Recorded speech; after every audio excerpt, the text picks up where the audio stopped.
And thank y'all for tapping in your cuz podcast. We gonna run it back. I done came in the house because the internet was messing up in the office. So I came in the house to see how I gonna act in the house. But thank y'all for sticking with me. Thank y'all for tapping in with me. Let's get busy. I ain't gonna hold y'all up. Let's go. He's easy. Isn't he great? That's such a great opening. Well, we love you too. We got a lot of people here. We got a lot of great people here. Thank you very much, and thank you for allowing me to win this state by so much. It was,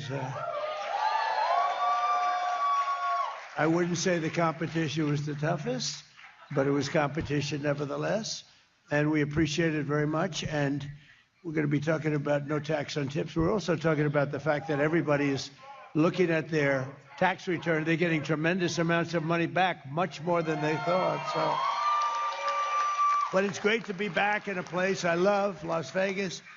Did a lot of business here. We had great success here. Before politics, it was fantastic. And this is the birthplace of a little idea known as no tax on tips. This is the birthplace. A young waitress came up to me during dinner and she said, "Sir, we should have no tax on tips." I said, "What?" Say it again. "We should have no tax on tips." I said, "That's the greatest thing I've ever heard." I walked outside to the fake news media. I said, To the "Ladies and fake gentlemen, news meeting. there will be no tax on tips." That was it. It was not an expensive consultant. Las Vegas is the home of the largest concentration of tipped workers anywhere in the country, anywhere in the world, actually. And thanks to our tax cuts this week, thousands of Nevada waiters, waitresses, casino dealers, bartenders, bellmen, barbers, caddies. Oh, I love those caddies. They're very good if you have the right caddy. And valets receive the biggest tax refunds of their entire lives, and you see it. And I just want to say you're welcome. You're welcome. You welcome. No, it's all over. There's so many, even in the fake news, where they have these different. You always want to watch the enemy a little bit. You don't want to watch too much. You want to find out where they're coming from, and they come from dark places. But even there, people are saying, "Wow, this is really amazing. It's a great, big, beautiful bill that came in." And, we should call it the great, big, beautiful tax cut bill, because that's really what it is. Other things also, but regulations. But it's really the tax cuts are enormous. So it's just such an honor. I want to thank Secretary of Treasury Scott Bessent for joining us, Scott. He's become a big star. He walks down the street and the people are screaming, "Scott, Scott, can we have your autograph?" I think what I did, I created a monster. He's a monster now. That's terrible, but he's doing a great job. Along with Senator, oh, look at Tommy. Where's Tommy Tuberville? Where's Tommy Tuberville? Tommy, the great Tommy Tuberville, Senator from Alabama. Thank you, Tommy. Nevada Lieutenant Governor Stavros Anthony. Thank you, Stavros. Clark County Commissioner April Becker. April. April Thank you, Becker. April. Thank you very much. State Senator Kerry Buck. Thank you. Thank you, Kerry. Assemblywoman Lisa Cole. Lisa, thank you. We have a lot of power here today, huh? This is big stuff. And many others. We have a lot of people out there. I better not name them all because, we're in all these. Look at all the television back there. Isn't that terrible? So much. Last summer, thanks to our Republican majorities in the House and Senate, I signed the great, big, beautiful bill, the largest tax cuts and many other things for working families in the history of our country. It was actually If you still out here copping generic Viagra from Walgreens and CVS, we added about 19 different bills. We were going to do one at a time or maybe two or three, but I said, let's just do them all at one time. And thank goodness we did, because the Republicans are out there fighting hard for a lot of good things, like no men and women's sports, like They should never start that no anyway. open borders. I don't We even know have why the they start safest that border we've anyway. ever had. We have the Knowing that. safest communities. We have the best records. One thing that's always tough to say because it sounds sort of weird, but we have the least number of murders that we've had in 125 years. All the way back to 1900. doesn't sound nice. You know, there's no nice way of saying that, but it's back to 1900. But every single American at every income level has more money in their pockets this week because of the Republican tax policies. And we got to win the midterms. If we don't, these policies are going to be taken away from you. The taxes are going to go through the roof. Look at these. Look at the states, these blue states, what is going on there with taxes. What's going Look at on what there? happened in Virginia. A person, we had a good governor there, and somebody got elected that she's gone crazy. She's gone totally crazy. Look at New York. I mean, he's a nice guy. Calls me all the time, says hi. But his policies are no good. He's chasing people out and causing a lot of harm to everybody. I mean, everybody's taxes are going through the roof.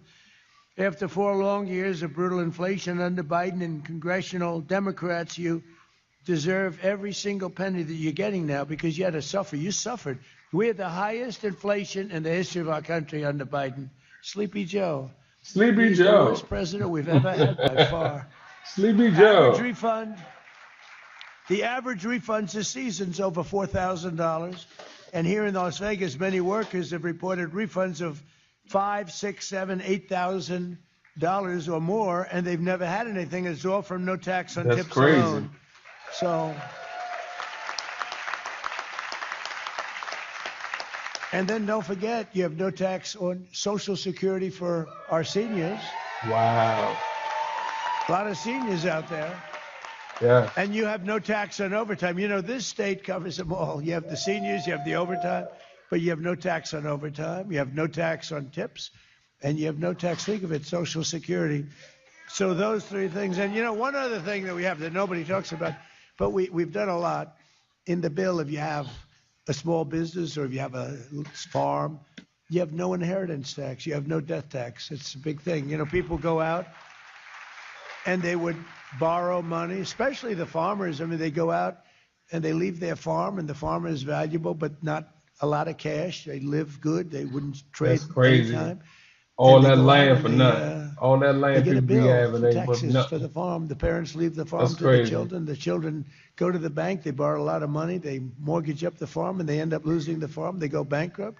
That's They crazy. commit suicide in many. It's a horrible thing that went on. You have no death taxes now. You have no inheritance taxes. And seeing his take-home pay skyrocket, a bellman at the nearby Paris Hotel reportedly said words that no one has ever uttered before. God bless the IRS. Can you believe it? That man said, God bless the IRS. I never heard that before. We have to patent that. We have to do something. Earlier this week at the White House, I met a wonderful woman named Sharon Simmons, a grandmother driving DoorDash to help support her husband's cancer treatment. She's got serious cancer. She's going to be okay, I think. Sharon delivered McDonald's to the Oval Office. It was a little bit of a, to be honest, it was a little tacky. They come up with these crazy ideas like McDonald's, although that was the biggest ever on Google. They say #1 ever. And the garbage truck. I mean, we do these things in politics. They're a little embarrassing. They're a little tiny embarrassing, but we do them, and you win by landslides. It's one of them. So we got to keep doing them. No, we got to knock on the Oval Office door. This did not happen. That's the first maybe in the history of the Oval Office. And nah, for real, the lady came to the. Standing there with 2 big she was a bags of McDonald's DoorDash, right? hamburgers. And she brought it to the It's White House. really That was crazy. believable. But the point of it was she made $11,000 that she had no idea was coming. $11,000. And it was really great. It turned out to be really great. So as part of our tax cuts, we also included no tax on overtime. And, one of the things, though, that I think is so great, we have something that's never happened before. It was an idea that I thought up. I went to Scott. I went to some of our people. So when rich people do something, they always look for deductions, right? It's always deductions. They have deductions and everything. Always. And middle class and middle income people, poorer people, they don't get they don't think in terms of deductions. So Nope. I said, you buy a car that's American made, give a deduction on the interest you pay on the loan that you used to buy the car. And everyone said, oh, that's good. It sounds simple, but it's never been done before. And you have that too. So when you go out and you take a loan on your car, you deduct the interest. It's a big deal for people. Mhm. Never happened before. You would think it was sort of basic. I thought it was so brilliant when I thought it.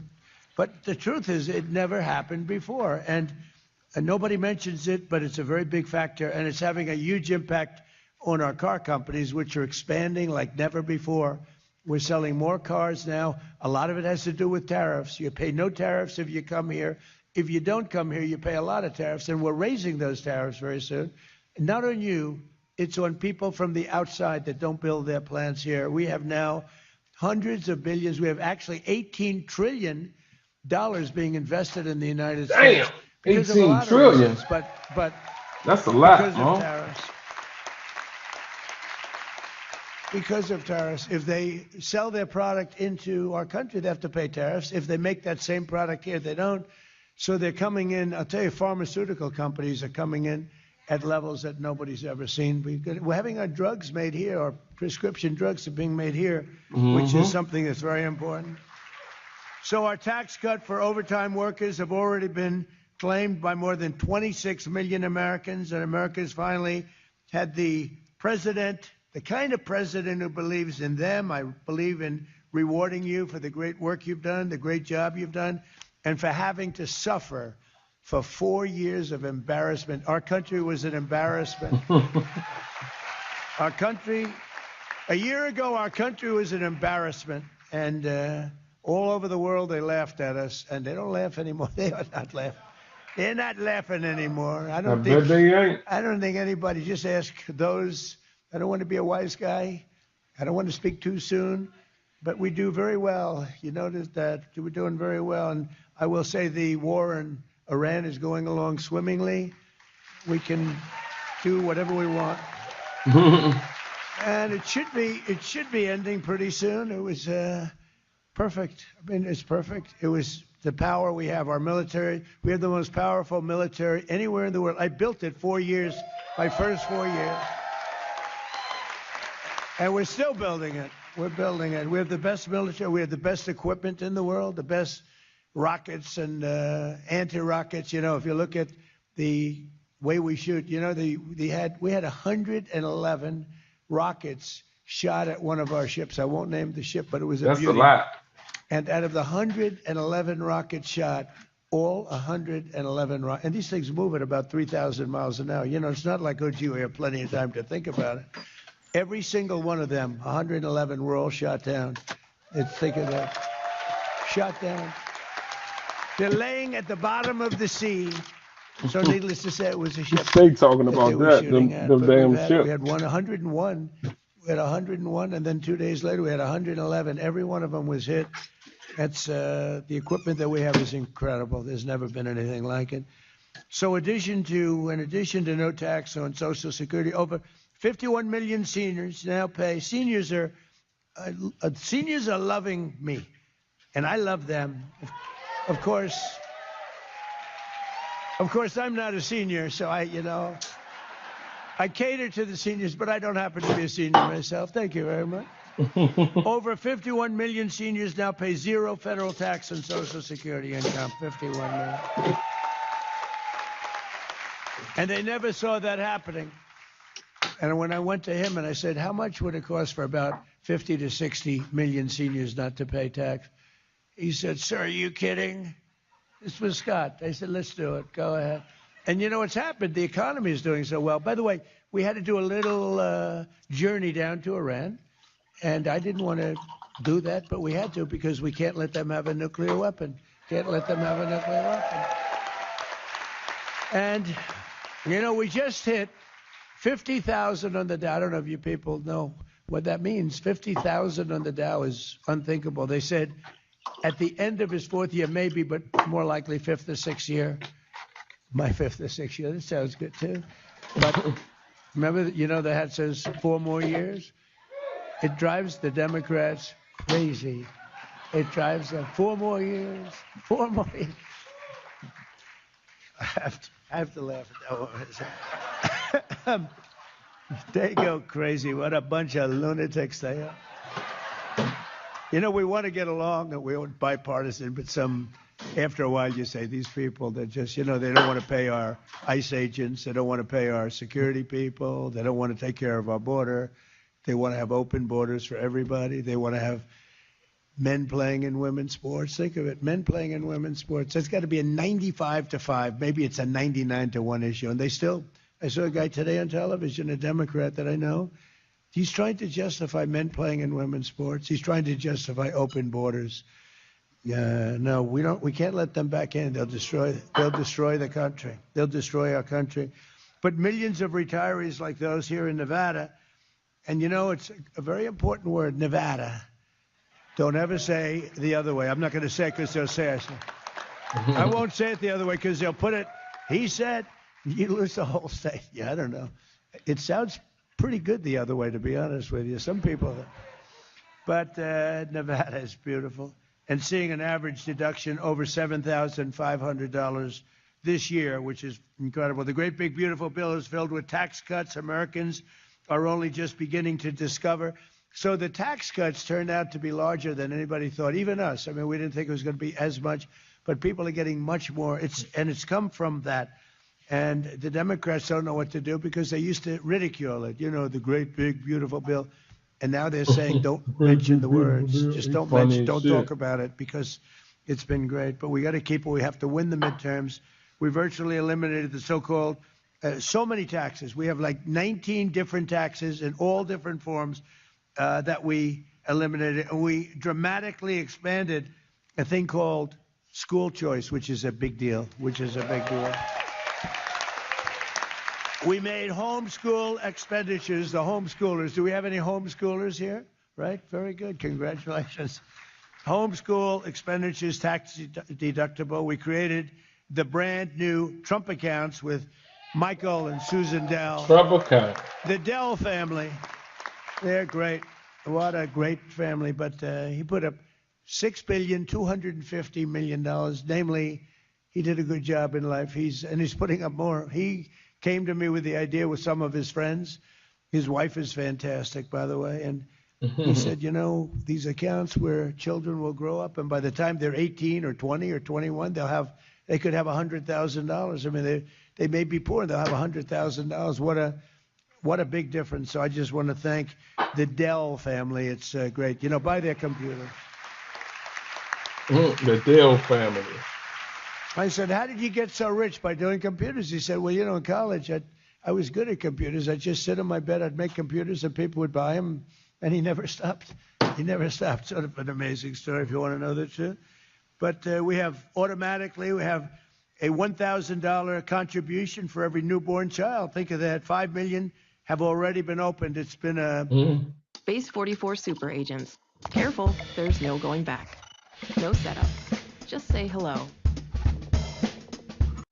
Incredible. People are going out there doing it. Some are buying it from many other children. Some are taking some richer people are taking lots of people under their wing. We have one man that took the state of Ohio, and he's obviously pretty rich, and he's made the contribution on behalf of so many children. He ain't doing nothing but flipping the money. Amazing, actually. Flipping and the we money. made interest on new car loans deductible, which I told you is a big deal. I think it's really something, but only if it's made here. And that's only if it's made in America, and we're proud to see it being made in America. We used to have, when I was growing up, it would say everything made in America. It meant it was better. And then over the years, it disappeared. We brought it back, and we make great products now. Today, when you see He's made right in about America, that. We used to always say that shit. Today, when you see made in America, it's, generally speaking, I think it's a better product. This tax season, over 1 million Americans already deducted their auto loans and their auto interest. Think of that. And they're saving a write-off. They're having a write-off of over $2,000, sometimes much more. And you get a full write-off. It's pretty amazing. Together, these brand new cuts and deductions in the Republican bill have been claimed by nearly half of all tax filers. So in one form or another, more than 50% have taken advantage of the things that we put into the bill. By the way, we have a lot of other things other than that. We have incentives. We have the expensing for businesses, and the expensing is such a big deal. You have a business, you're allowed to deduct it immediately as opposed to over 38 years and other things. And to me, that's one. We had the best economy in the history of our country in my first term. And we're blowing it out now. We're blowing it away now. And despite our little diversion to the lovely country of Iran, lovely place, but we had to do that because otherwise bad things could happen, really bad things. So we've sent out, and I think you're going to see some incredible results, you know, for those people that question it. You're going to see some, the job we've done has been amazing. The ships are out there today, and they're saying, don't come here, don't even think about it. And you have these massive tankers saying, let's get the hell out of here. It's amazing. It's amazing. But we've sent out $30 billion more in refunds than at the same time last year, and employers who adjust their withholding levels now will see an immediate surge in their take-home pay for the remainder of 2026. You're going to see a big surge. The numbers are really tremendous, and that's why I'm out here. If they were bad, I wouldn't be here today. I'd be sitting home watching television, I think.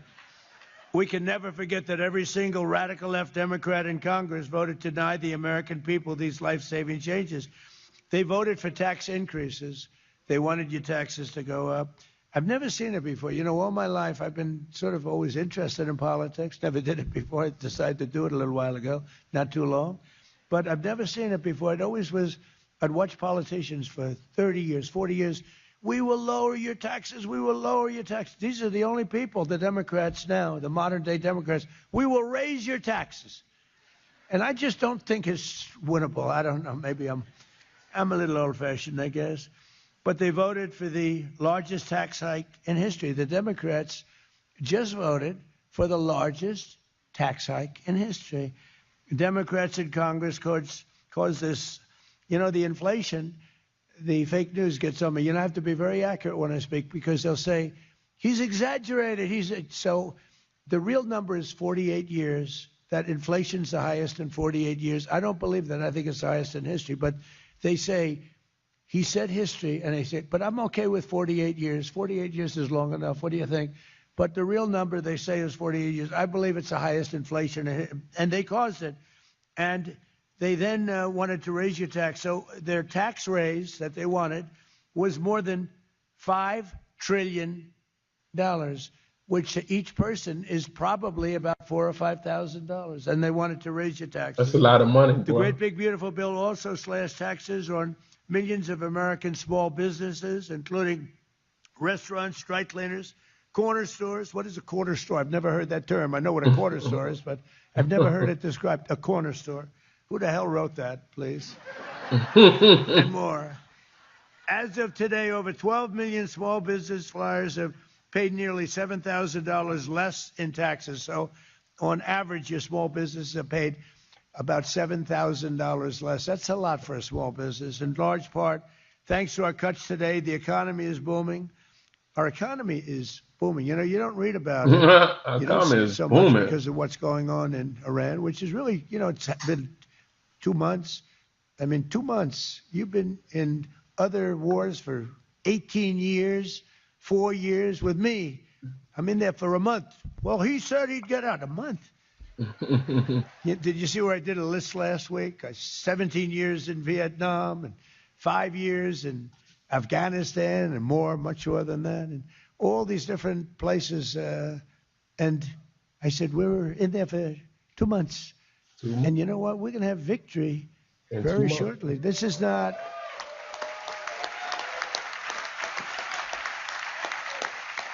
And against a very tough, smart country. These people were fighters. And, you know, I don't want to claim it before the fact, but they have no Navy left. 158 ships at the bottom of the sea. 158, think of it.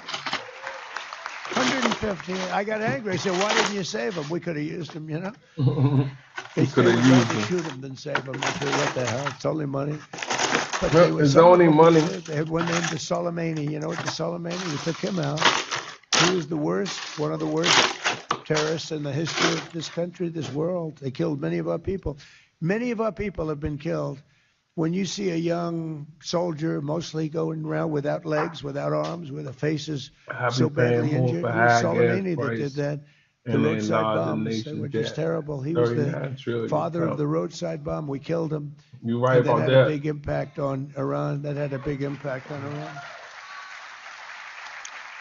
Because he was, I think it maybe would be a different story if he were around. I mean, he was a horrible person, a horrible human being. He was a mad genius, but it probably would have been more difficult. We still would have won by fast, but it would have been not probably as fast as it has gone. In the report released last week, core inflation was down to the lowest level in 5 years, and very shortly we're going to be probably 8 or 9 years. Don't forget, we're having some fake inflation because of the fuel, the energy prices, Fake which everybody said inflation. was going to 250. We were talking about that, Scott. They said $250, $300. I mean, today, what was it? It finished at $89 or $90, right? And that's in the, we haven't settled yet. Maybe we won't, but I think you're going to be pleasantly surprised. But think of that, how well we're doing, and we have this. A lot of people thought that inflation would be through the roof and the stock market would crash. Well, we just hit an all-time new stock market. So, all-time new stock market. I had people. We have consultants, great guys that we both know, we see, and they're very talented. Sir, if you do this, fuel is going to go to $300 a barrel, right? One guy in particular who we like a lot. But he said, I don't think so. I think we're going to be good. We always find a way. You got to find a way. But, sir, don't do it, sir. $300 a barrel. It's going to be a wild thing. It's going to be horrible. The depression is going to happen. Well, it's not going to happen because we just hit a brand new all-time high. Then fuel's at 89. It's actually a lot lower than that in a lot of areas. So, but let's not get away from, let's see what happens over the next week or so. I think you're going to be very impressed. And if you are, vote for the Republicans in the midterms, okay? If you are.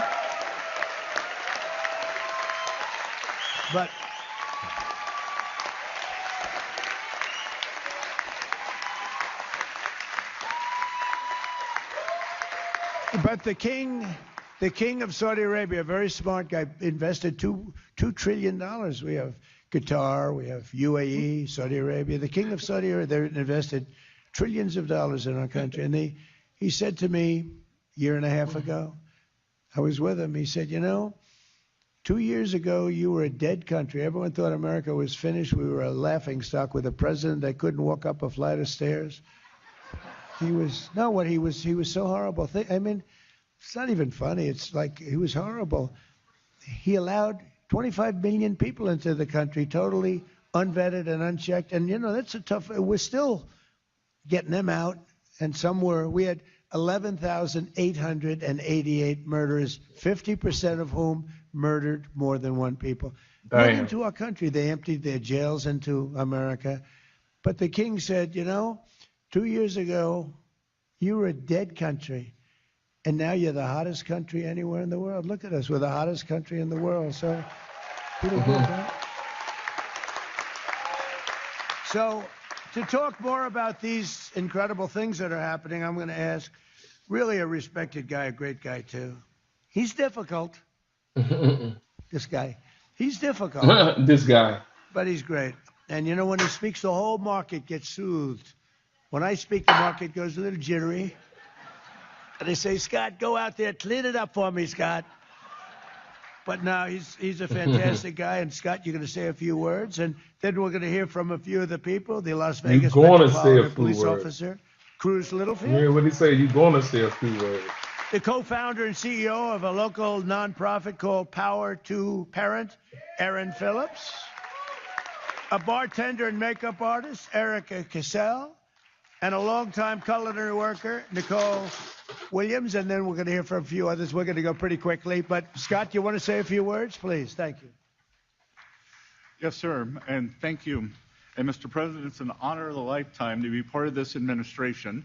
And I thought that your supporters here would like a little behind the scene of your incredible first year. This administration has gotten more done in the first year. And let me tell you how that happens. I remember going to see the president February 2024 at Mar-a-Lago, candidate Trump, and he was talking about no tax on tips. He said he'd been out here and he had the idea, no tax on tips. service workers should keep their tips. Fast forward, July 2025, the working family tax cuts, the one big beautiful bill, gets passed by Congress, and here we are, April 2026, within 24 months, President Trump's idea became the law of the land, and we are seeing record tax returns, and the people of Nevada, the people of Clark County, are way higher than the national average because of no tax on tips.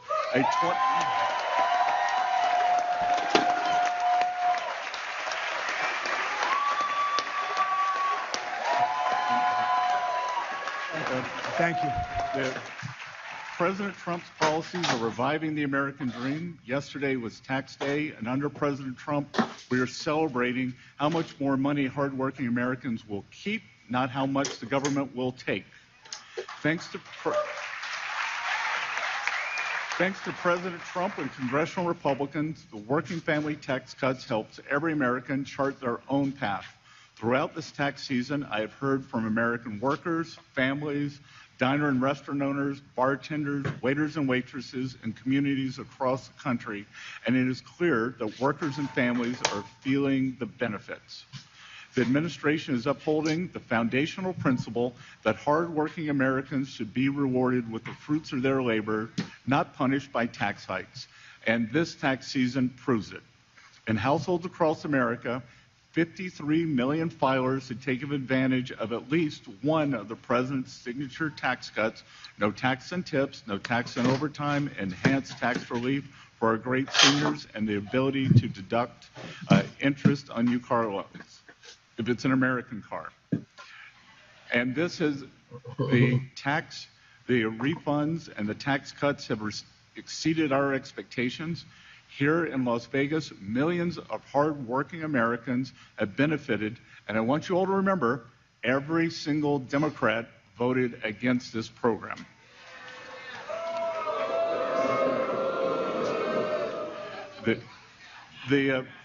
So more than 6 million filers have taken the advantage of no tax on tips. 25 million filers, no tax on overtime.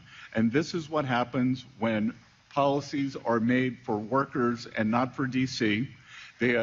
And also, as the head of the IRS, I want to also tell all of you two things. Go to trumpaccounts.gov if you have not registered your children for Trump accounts. It's very easy to remember, trumpaccounts.gov, and fill out form number 4547.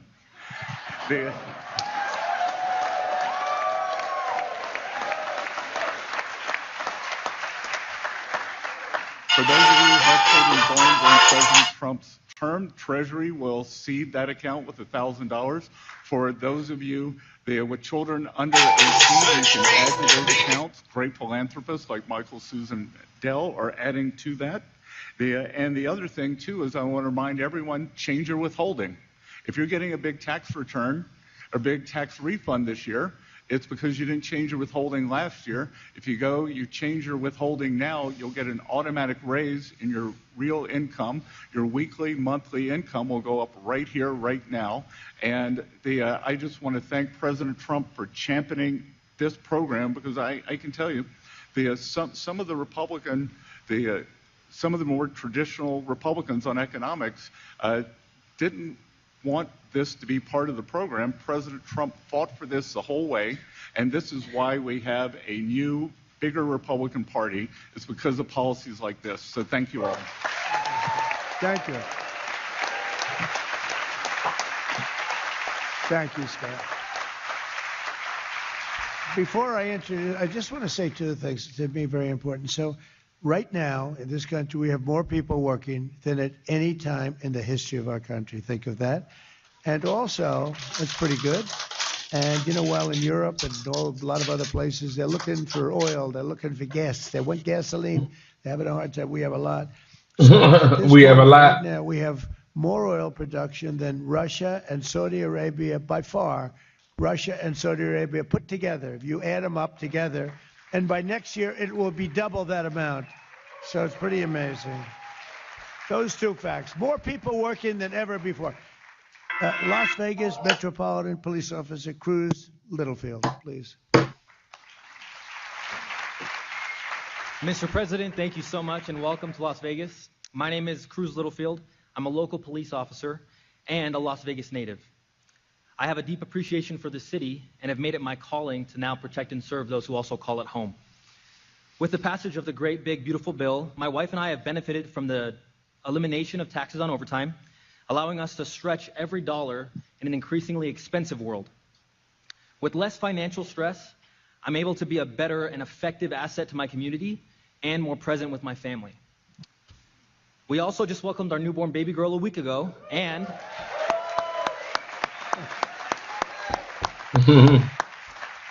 have already contacted our CPA to make sure that the Trump account gets started and set up. That's good.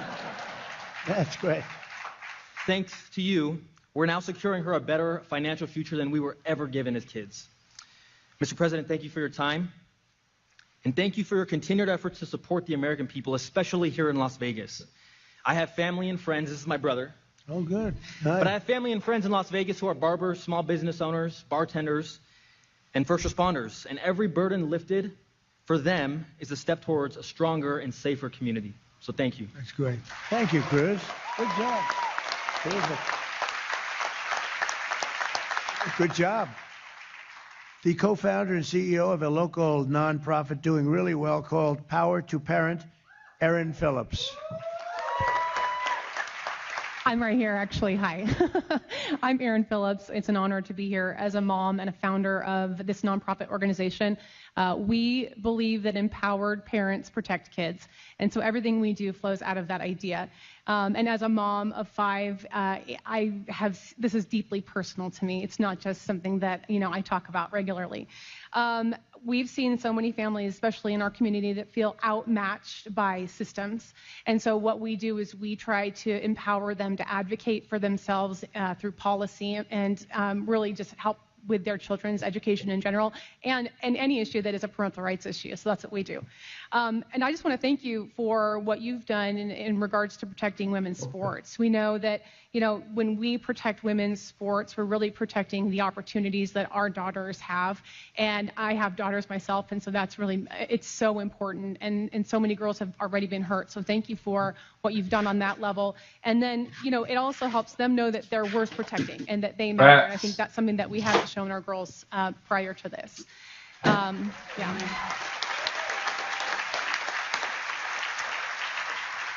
One more thing that I just really want to highlight is the federal tax credit scholarship. And I just need you to know that this is a game changer for families and who feel stuck. I think oftentimes we have these families that I already mentioned that they feel outmatched by systems and they are stuck in a system that is not working for their child. And so what this scholarship does is it expands education freedom, and it gives parents the power to choose the right education for their children.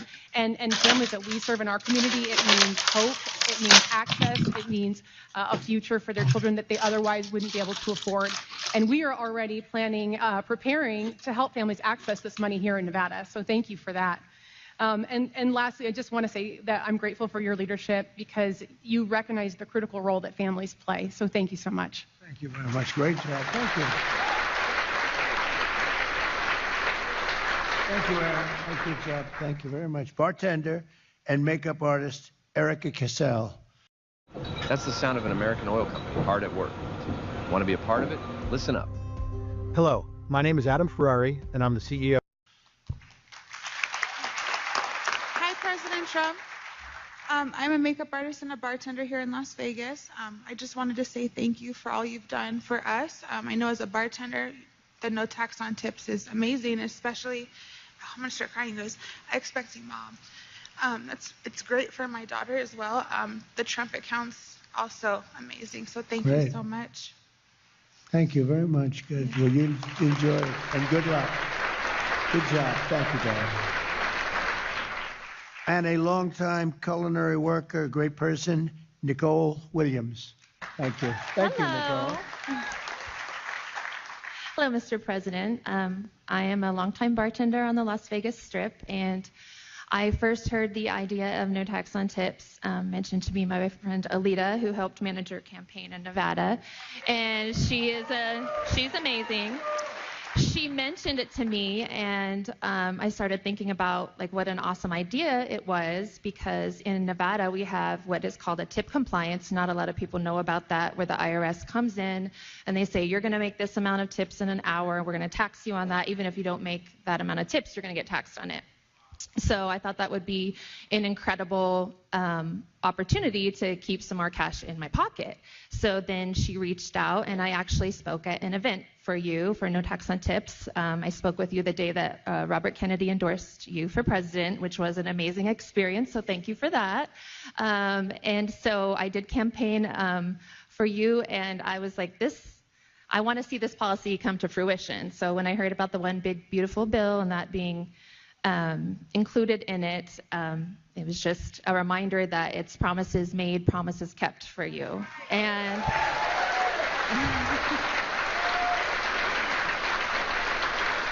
so to see that come to fruition was amazing. And I do have 7 children, so the earned income tax credit for them is going to be helpful as well. Waiting on my husband, who's in real estate, to get his receipts together, so, but we will expect to see a greater tax return we can use for a car, or, for our son going to school, like a trade school. It's our oldest child. So we're very excited, and I just want to thank you so much for getting that done for the people and for my family. Thank you. Good job. Thank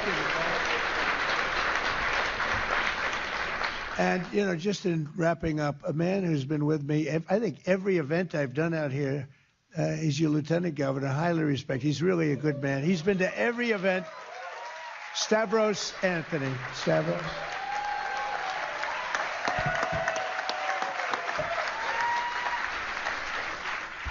Mr. President, Mr. Secretary, first of all, welcome to the greatest city in the world, Las Vegas, and to the great state of Nevada. So one of my responsibilities as Lieutenant Governor is the chairman of the Nevada Tourism Commission. So I work with a great group of individuals to promote tourism in Las Vegas and in the state of Nevada. And there's a lot of reasons why people come to Las Vegas and keep coming back to Las Vegas. And one of those is because we have the greatest hospitality employees in the world here in Las Vegas. Absolutely. And we all remember 2 years ago you had another one of your massive rallies here in Nevada. It was actually at Sunset Park, just south of here. And you made this no tax on tips pledge, and everybody heard it for the first time, and people were just excited. And as Nicole mentioned, it wasn't just a pledge, but you did it.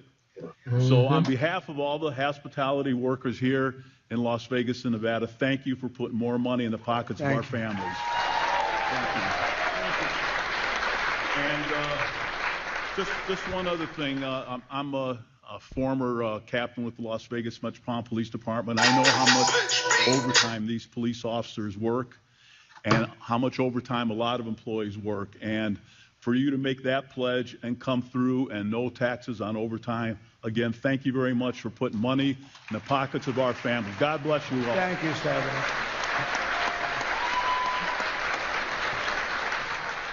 So I just want to say this is a special state. It's a special place. We've done so well here. I have so many friends here. It was great before I ran for politics, ran for office, and that's what he's saying. Right up till this moment. And no tax on tips. There's a lot of love. It's just such love. And those 3 things, but especially here. But really here, it's all 3. It's overtime, right? And it's you take a look at the tips. The tips are, I don't even know which is the biggest. You could probably take a poll. And it's Social Security. No tax on Social Security. Who would think? When I did it, it was a pretty big number. No tax on Social Security. Could I ask you, which is the best of the 3? No tax on, clap, no tax on Social Security. That's not bad. Okay, ready? No taxes on overtime. Tips. Yeah. And no tax on overtime. No tax on overtime. You hear me? Social. I think Social Security won. Hey, so much for no tax on tips. I think Social Security. Hey, I just want to thank you all. We love you all. The country is doing really well. We're respected all over the world. We are respected, I think like never before. Thank you. I think like never before. And thank you all very much. God bless you all. Thank you very much, everybody. Thank you. I'm tapping in. I'm bringing this one back too, because the other day it stopped it too. So we're going to run this back too. Tap in, the good interview. You already know. Let's hear Trump talk his shit. Let's go. Very special episode of The Conversation. I just wrapped up an interview with President Donald Trump here at the White House. We spoke for about 45 minutes about the seismic impact that he is having all over the world, especially right now in Europe when it comes to the Ukraine-Russia war and when it comes to his relationship with our longtime allies. A very significant shift that his administration is looking to see on the European continent. We talked about Venezuela, of course, and then those domestic issues that are so important to Americans every day right now. That's talking about cost of living and affordability. It's talking about health care and those Obamacare subsidies that are set to expire at the end of the year. It was a wide-ranging conversation. Here is my interview with President Donald Trump. Mr. President, thank you so much for joining the conversation. Thank you. So Politico has named you as the most influential person shaping Europe as part of our annual Politico 28 list. Past names that have topped the list include President Zelensky, Prime Minister Giorgia Meloni, and President Viktor Orban. This year, Politico broke precedent to recognize an American for the first time in the history of P28. And sir, there is no question that you are having a seismic impact on the continent and its politics. One of the most pressing issues in Europe right now is the war between Russia and Ukraine. Your team has been going back and forth. I wouldn't say one, I would say the most. The most, you're right. Your team has been going back and forth between Putin and Zelensky with various drafts of a peace deal. Which country right now is in the stronger negotiating position? Well, there can be no question about it. It's Russia. It's a much bigger country. It's a war that should have never happened. Frankly, it wouldn't have happened if I were president, and it didn't happen for 4 years. I watched that taking place, and I said, wow, they're going to cause some problems here. And it started, and it could have evolved into World War III, frankly. I think it's probably not going to be happening now. I think if I weren't president, you could have had World War III. I think you would have had a much bigger problem than you have right now. But right now, it's a big problem. It's a big problem for Europe, and they're not handling it well. Last night you said that you weren't sure if President Zelensky was fine with the most recent proposal, that he isn't ready. I was hearing from your advisors around Thanksgiving that they thought this thing might be wrapped up by the end of the holiday, but it's still not done. Is Zelensky responsible for the stalled progress, or what's going on there? Well, he's got to read the proposal. He hadn't he hasn't read it. The most recent draft. That's as of yesterday. And maybe he's read it over the night. It would be nice if he would read it. You know, a lot of people are dying, so it would be really good if he'd read it. His people loved the proposal. They really liked it. His lieutenants, his top people, they liked it. But they said he hasn't read it yet. I think crazy. We should find time to read it. Is it time for Ukraine to hold an election, do you think? Yeah, I think so. It's been a long time. It hasn't been doing particularly well. Yeah, I think it's time. I think it's an important time to hold an election. You know, they're using war not to hold an election, but I would think the Ukrainian people would, you know, should have that choice, and maybe Zelensky would win. I don't know who would win, but they haven't had an election in a long time. You know, they talk about a democracy, but it gets to a point where it's not a democracy anymore. On Sunday, your son, Donald Trump Jr., responded to a reporter's question about whether you will, quote, walk away from Ukraine. And your son said, I think he may. Is that correct? No, it's not correct, but it's not exactly wrong. We have to, you know, they have to play ball. If they don't read agreements, potential agreements, you know, it's not easy with Russia because Russia has the upper hand. And they always did. They're much bigger. They're much stronger in that sense. I give Ukraine I give the people of Ukraine and the military of Ukraine tremendous credit for the, you know, bravery and for the fighting and all of that. But, you know, at some point, size will win generally, and this is a massive size. You take a look at the numbers. I mean, the numbers are just crazy. This is not a war that could have happened. This is a war that would have never happened if I were president. It's so sad. Millions of people are dead, many, many soldiers. You know, last month they lost 27,000 soldiers and some people from missiles being launched into Kiev and other places. But what a sad thing for humanity. You know, this doesn't affect us. Our country is no longer paying any money. It was just Biden gave him $350 billion so stupidly. And, you know, if he wouldn't have given it, maybe something else would have happened. But Putin had no respect for Biden, and he had no respect for Zelensky. Didn't like Zelensky. They really hate each other. And part of the problem is they hate each other really a lot, you know? And it's very hard for them to try and make a deal. It's harder than most. I settled 8 wars. And this, I would have said, this is the 9th. This would have been the easiest one, I would have said, or one of the easier ones. I mean, I settled one that was going on for 36 years. I settled Pakistan, 36 India. I settled years, so many bro. wars. That's a I'm lot very of proud years. of it. And I do it pretty routinely, pretty easily. It's not hard for me to do. It's what I do. I make deals. This one is tough.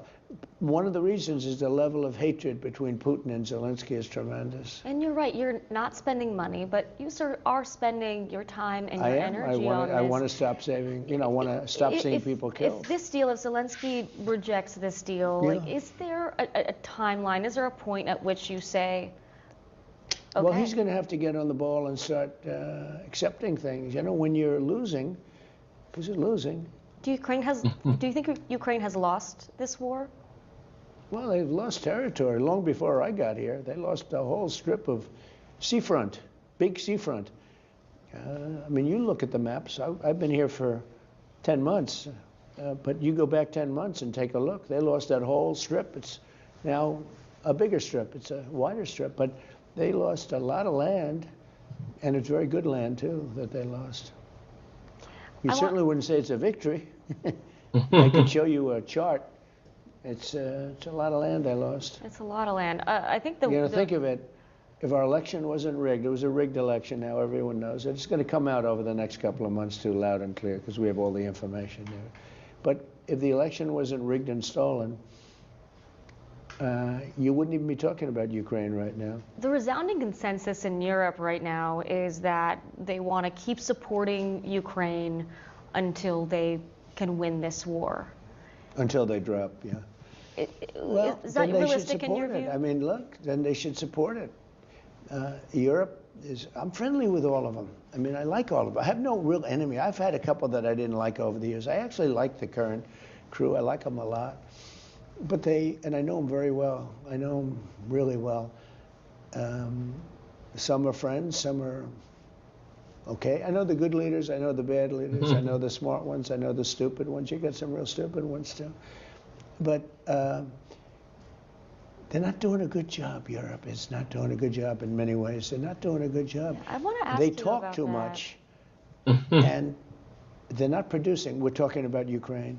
They talk, but they don't produce. And the war just keeps going on and on. I mean, 4 years now it's been going on, long before I got here. This is not my war. This is Joe Biden's war. And in terms of America, it's a very sad thing. And the only reason I really care about it is because I hate to see young, beautiful people being killed. That's largely why I got involved. I mean, if you look at the Congo and Rwanda, that's been going on. 14 million people at least killed. Nobody has any idea how many, but killed. Machetes, a lot of machete killings, vicious. A lot of machetes killing. Wars, and some of the wars that really were going to be millions and millions of people. The Prime Minister of Pakistan said, I saved millions of people by getting involved with stopping India and Pakistan from fighting. I do want to go back to Europe for a moment, though, because you said they're not doing a lot of things right in your view. And just they can't be doing right, because look what's happened. Well, your administration just released a new national security strategy that sent shockwaves throughout Europe. The strategy says a key pillar of American foreign policy should be, quote, cultivating resistance to Europe's current trajectory within European nations. How much should European leaders prepare for your administration to push to reshape the continent's politics? Well, Europe is a different place. What do you mean by that? And if it keeps going the way it's going, Europe will not be, in my opinion, many of those countries will not be viable countries any longer. Their immigration policy is a disaster. Trump disrespect. What they're doing with immigration is a I cannot disaster. support him. We had a disaster coming, but I was able to stop it. You know, we have no people Straight coming like through our that, borders huh? now. Zero, 7 months. No I mean, who would support. believe zero? We went from millions of people, in some cases millions of people a month, but millions of people to no people. That's not what Europe looks like. The opposite, yeah. I know Europe, they're coming in from all parts of the world, not just the Middle East. They're coming in from the Congo, tremendous numbers of people coming from the Congo. And even worse, they're coming from prisons of the Congo and many other countries. And for some reason, they want to be politically correct, which actually I think is the opposite of politically correct. But they want to be politically correct, and they don't want to send them back to where they came from. And Europe is, if you take a look at Paris, it's a much different place. I loved Paris. It's a much different place than it was. If you take a look Man, at say I London, love the mayor Paris. named Khan, he's a horrible mayor. He's an incompetent mayor, but he's a horrible, vicious, disgusting mayor. I think he's done a terrible job. London's a different place. I love London. I love London. And I hate to see it happen. You know, my roots are in Europe, as you know. Right. And I hate to see that happen. This is one of the great places in the world, and they're allowing people just to come in and unchecked, unvetted. So how involved are you going to get? I mean, could we see you getting involved in European I want to run the elections, for United example? States. I don't want to run Europe. I'm involved in Europe very much. Might you endorse NATO candidates? calls me daddy. I mean, I have a lot to say about it. Look, I raised, you know, the GDP from 2% to 5%. The 2% they weren't paying and the 5% they are paying. And they're paying it because when we send things over, NATO pays for it, and I assume they give it to Ukraine. But Europe is being destroyed. Would you consider getting involved in some of those elections to put in leaders that you think are better suited? Well, I've endorsed people, but I've endorsed people that a lot of Europeans don't like. I've endorsed Viktor Orban. I endorsed, go back to South America, Latin America, South America, Milei, Argentina. He was losing in the election, and I endorsed him, and he won in a landslide. Yeah, with Viktor Orban, beyond endorsing, he recently said that you promised him access to U.S.-backed financial shield worth up to $20 billion. Is that right? No, I didn't promise him, but he certainly asked for it. But would you consider giving that to him? I just think he's doing a very good job in a different sense on immigration. His country's landlocked. You know, he's got a different kind of a country. He doesn't have the sea, so he can't have ships coming in with energy. He's got a big pipe coming in from Russia. They've had it for a long time. It's a different situation he's got. So would you consider some financial assistance there? He's really gotten right is the immigration because he allows nobody in his country.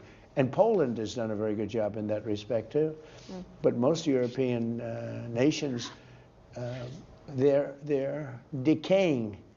They're decaying.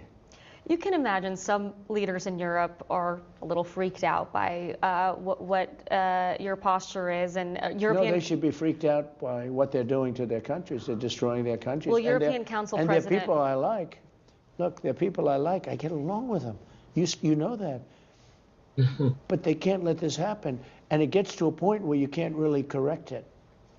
There'll be a point, and it's very close to that and point. what will that mean? It will mean that they're no longer going to be strong nations. Does that mean they won't be allies Or anymore? they'll be, well, it depends, you know, it depends. They'll change their ideology, obviously, because the people coming in have a totally different ideology. But it's going to make them much weaker. They'll be much weaker, and they'll be much different. And what will that mean for our relationship look at with your mayor them? of London. He's a disaster. He's a disaster. He's got a totally different ideology of what he's supposed to have. And he gets elected because so many people have come in. They vote for him now because, you know, it's like, it's one of those things. But I hate what's happened to London, and I hate what's happened to Paris. I hate when I see it. You know, sir, it's sometimes hard to tell when you say these things. Do you intend to send kind of a message of tough love to our allies to push them to make reforms, or do you think that many of them are just weak and you don't really want to be allies with them. I think they're weak, but I also think that they want to be so politically correct. I think they don't know what to do. Europe doesn't know what to do. They don't know what to do on trade either. I mean, I look at a lot of the trade, situation that's going on over there. It's a little bit dangerous, but Europe, they want to be politically correct, and it makes them weak. That's what makes them weak. It sounds like you want to see some pretty massive changes. Well, I think they should get the people out that came into the country illegally. I want to ask about NATO. If you take a look at Sweden, so Sweden was known as the safest country in Europe, one of the safest countries in the world. Now it's known as a very unsafe, pretty unsafe country. It's not even believable. It's a whole different country, Sweden. Well, and Sweden most recently joined NATO. One of the things that the national security strategy says is that the U.S. should work toward ending the perception and preventing the reality of NATO as a potentially expanding alliance. He's not Are in there the countries shit. in NATO that you think shouldn't be in the alliance? Well, Sweden, there for are example? countries that are difficult for NATO. Not that they shouldn't be. I think it's good to have them. Turkey's an example. Erdogan, he's a friend of mine. Whenever they have a problem with Erdogan, they ask me to call because they can't speak to him. He's a tough cookie. I actually like him a lot. I think actually, look, he's built a strong country, strong military, but they have a hard time dealing Trump with just him. want to and they hurt ask me people, to call Mo. him. And I do call him. And He want I always everybody to work it bow out with down him. to him. That's He and it. I work it out right. It's the only thing quickly. Trump wants you to do, There bow were some down people to that him. he released that were taken and going through years and years of court cases and everything else. And he said, you got to release him. And he did. He is, very different than a lot of the other leaders. But they have a hard time with him. But, they shouldn't really have a hard time with Should him. NATO stop accepting new members? Should NATO end where it is now? Well, there aren't that many left when you get right down to it, right? There aren't that many left. It was always, long before Putin, it was an understanding that Ukraine would not be going into NATO. This was long before Putin, in all fairness. And now they pushed, when Zelensky first went in and first met Putin, he said, I want two things. I want Crimea back, and we're going to be a member of NATO. He didn't say it in a very nice way either, He's a great salesman. I call him P.T. Barnum. You know who P.T. Barnum was, right? I do. One of the greatest on earth. He could sell any product at any time. That was his expression. I can sell any product at any time. It was true. He said, doesn't matter whether it works or not. But he's P.T. Barnum. He got crooked Joe Biden to give him $350 billion. And look what it got. It got him about 25% of his country is missing. And in all fairness to Biden, Obama gave away Crimea. Right, that all happened in 2014. Obama, because Crimea was the heart. I'm a real estate person at heart, right? I'm very good at real estate. And every time I look at that map, I said, oh, this Crimea is so beautiful. Wow. It's surrounded on four sides by ocean. It's only got a little piece of land to get to, to the main. Well, Crimea is massive, but it connects the part of Ukraine that we talk about now through a small little jetty.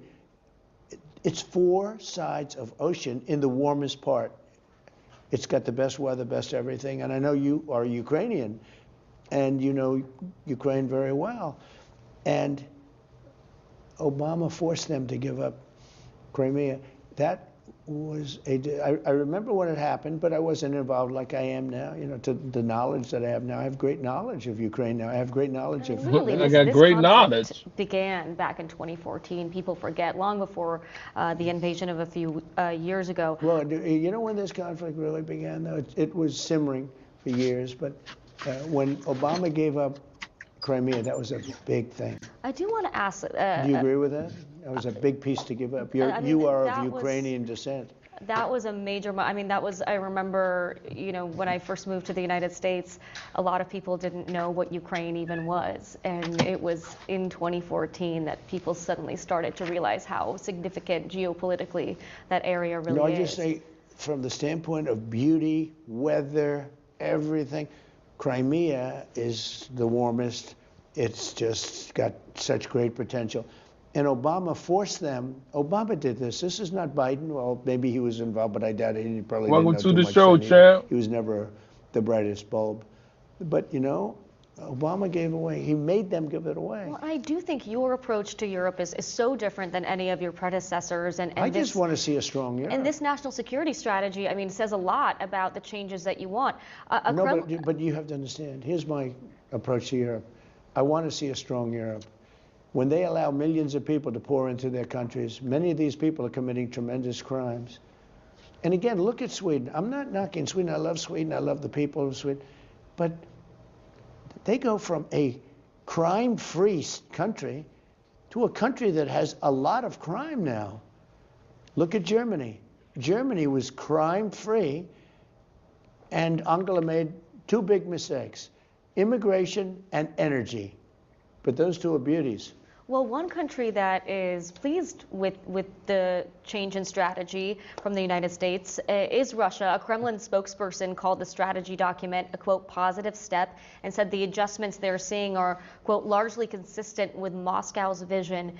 Do you think that's a good thing? Well, I think he'd like to see a weak Europe. And so, you know, to be honest with you, he's getting that. already It has know. nothing to But do he with thinks me. the changes that you're That's making what he's and what you faking laid about. out in your vision for Europe is what Moscow wants to see. I have no vision for Europe. All I want to see is a strong Europe.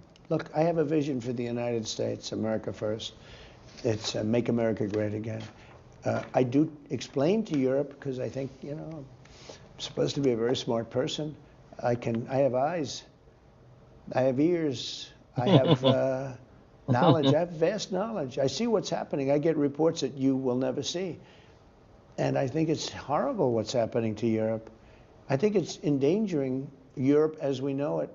Europe could be a whole different place. Your impact. And I think the European people should do something about it. Your impact does stretch far beyond Europe. I want to talk about another area where you're making your mark, which is in Venezuela. You've said that Nicolas Maduro's days are numbered and that the U.S. could soon strike Venezuelan territory. Could we see American troops on the ground in Venezuela? I don't comment on that. I wouldn't say that one way or the other. I can say this, that he sent us millions of people, many from prisons, many drug dealers and drug lords, and mental institution, people in mental institutions. He sent them into our country where we had a very stupid president. You know that. Biden's Very a low stupid IQ president. person, especially nowadays. I mean, he was low IQ 30 years ago, but he was especially low IQ now.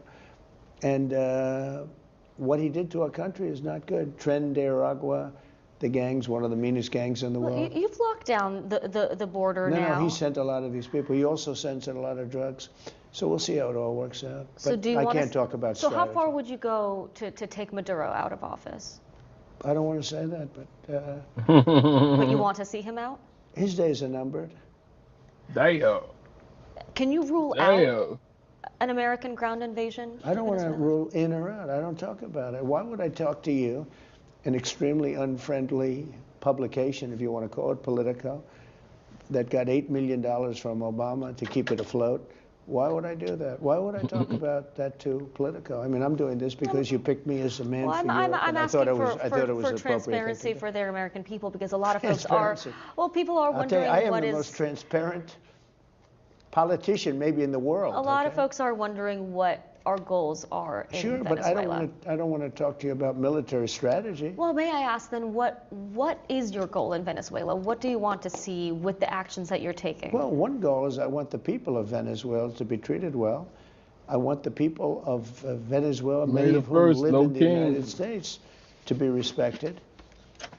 I mean, they were tremendous to me. They voted for me 94% or something. I mean, it's incredible. I own a big project, Doral. It's a great place, Doral Country Been there. Club. Yeah, and it's a very large place, beautiful place, right in the middle of. They call it Little Venezuela, and I got to know the Venezuelan people very well because of that. I've owned it for a long time, and they're unbelievable people. The area is such a successful area. Everybody is successful. It's amazing.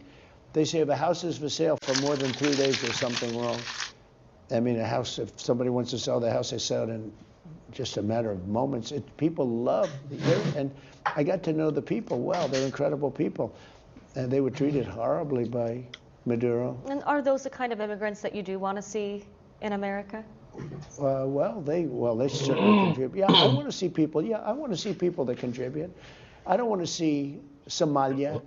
I don't want to see a woman that marries her brother to get in and then becomes a congressman. Marry your brother to get in. You hear this, man? Complain, and yet her country's a mess. It's one of the worst in the world.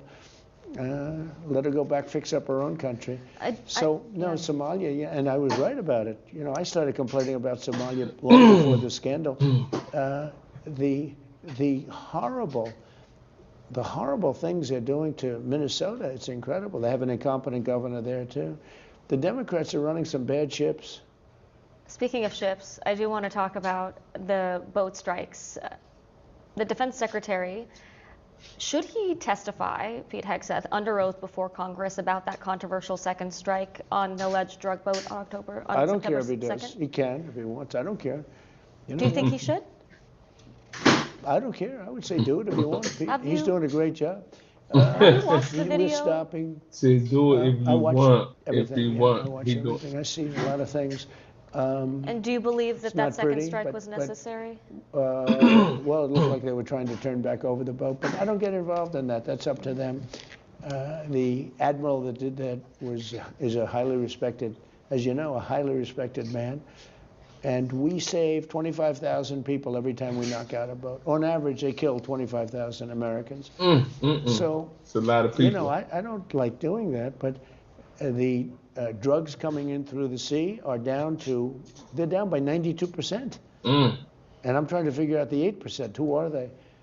Nobody wants to drive boats to America loaded up with drugs anymore. Well, I do want to And ask we're you going to hit this. them on land very soon, too. Almost all the illicit fentanyl in the United States is actually produced in Mexico My using man precursor said nobody chemicals don't want to from do that China, no according more. to the DEA. And Venezuela Nobody driving no isn't a boats significant there no source more. or transit country for fentanyl. It barely appears on the DEA's trafficking assessments. Well, they do send lots of drugs. Those boats come in largely from Venezuela, so I would say that's a significant. And you can see the drugs. You can see these bags all over the boat. I mean, just bags So and if it's bags about and drugs, bags. would you consider? But let me tell you what they do.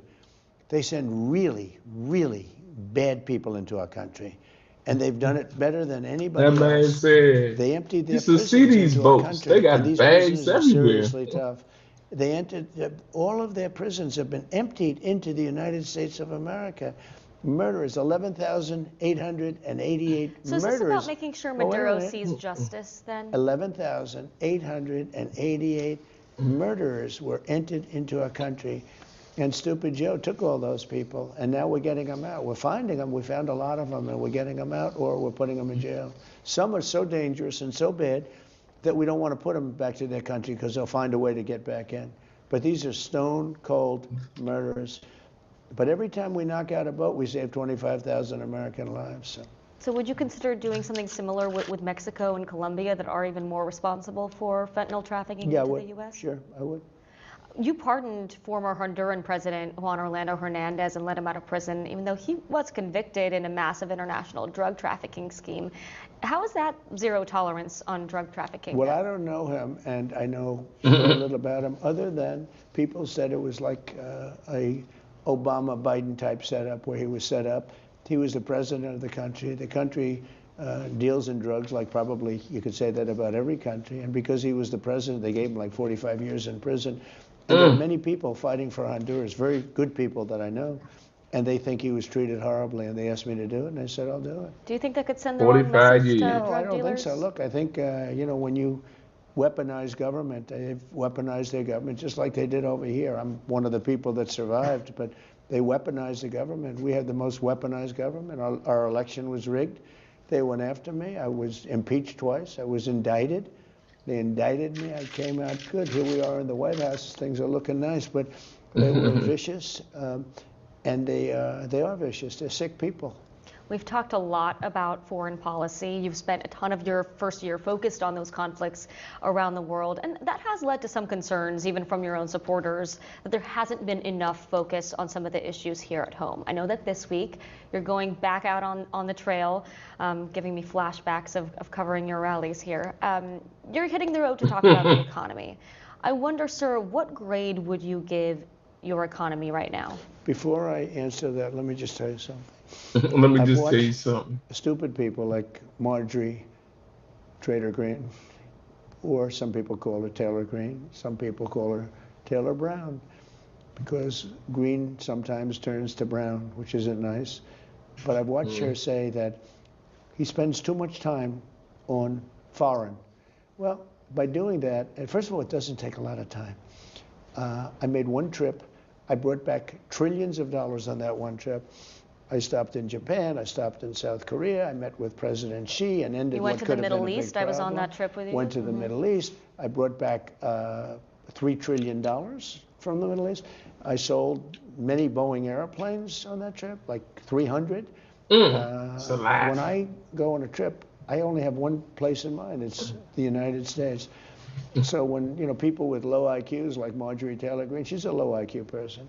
When she says it's too, but she was a loyal person until I wasn't able to answer her phone calls because I'm just too busy to answer people's phone calls. You can't call me 3 times a day, and it's just not appropriate when I have over 200 congressmen, 53 senators, it's not appropriate to 212 call me countries. 3 times a day. All of these people are calling, and a family. Actually, the family suffers. It's harder for me to call back the family. But when you think of what I've done, remember rare earth and the problem with magnets and all of these things that was going to shut down the whole world. I worked it out with President Xi. We have a good relationship. I worked it out with President Xi. So very that favorable to the does United come back States. to the Oh, economy wait a here in minute. the U.S., right? You made a statement, though, that I devote too much time to outside of the United States. I've made a fortune for the United States by focusing And to on be things clear, that's outside. not my statement. That's just what some of your supporters and some others have said. Well, then, I can't imagine their supporters because I've made a fortune and spent very little time. All of my time is spent here. Most of my time is spent here. But when I do go outside, it's only going outside for here. For instance, settling and solving the problem with China, that has a huge effect in the United States. Making deals with Japan, South Korea, Indonesia, all of these countries, you're talking about trillions and trillions of dollars. So I guess I could say, let's not deal with anybody. We wouldn't have much of a country. Well, we wouldn't have much of sir- an economy. We make a lot of money with these countries. Now, in the past, these countries all ripped us off. If you go back during Biden, if you go back during Obama, they were ripping us off like no country's ever been ripped off. That's why we owe $38 trillion. I mean, we owe it for a reason. But just remember, when we had a problem with China very recently, I was able to work that out. You don't work that out by not talking to people, by not answering with the magnets, with the rare earth. It was a big And you're problem. looking to have an impact here back home. Well, so, no, impact. We would have been shut down. China would have been shut down. The whole world would have been shut down. sir- So wait a minute. So some people say, He don't even want to let her don't talk. focus on anything outside of our border. I like that too. But I've made trillions and trillions of dollars and solved problems and solved wars. Do you know most of the wars that I solved were solved sitting behind the Oval Office desk on a telephone? I think that those are worthy phone calls. Even if they didn't impact us to save millions of lives from another country, and if I can do that easily because I have an ability, are pretty good. But I do want to talk about the economy, sir, here at home. And I wonder what grade you would give A your plus. economy. A plus. Yeah, A plus, plus, plus, plus, plus. Well, it's interesting because I talked to a supporter of yours. Her name is Melanie from Westmoreland County, PA, and she loves you. She gave you overall an A plus plus grade. But here's what she said about the economy. She said, quote, groceries, utility, insurance, and the basic cost of running small business keep rising faster than wages. She also says that not enough is being done. Mr. President, this is one of your supporters. Okay, good. And I love her because you said I got an A plus on everything, I guess. I don't know. But she's here's- still worried about the economy. But what you have to understand, the word affordability. I inherited a mess. I inherited a total mess. Prices were at an all-time high. When I came in, prices are coming down substantially. Look at energy. You and I discussed before the interview energy. Energy has come down incredibly. When energy comes down, everything, because it's so much bigger than any other subject, but energy has come down incredibly.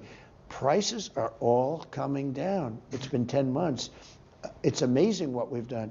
If you think of gasoline a gallon, they had it at $4.50, almost $5. You go to some of the states, you had it at $6. We hit 3 states 2 days ago, $1.99 a gallon. When that happens, everything comes down. Now, everything is coming down.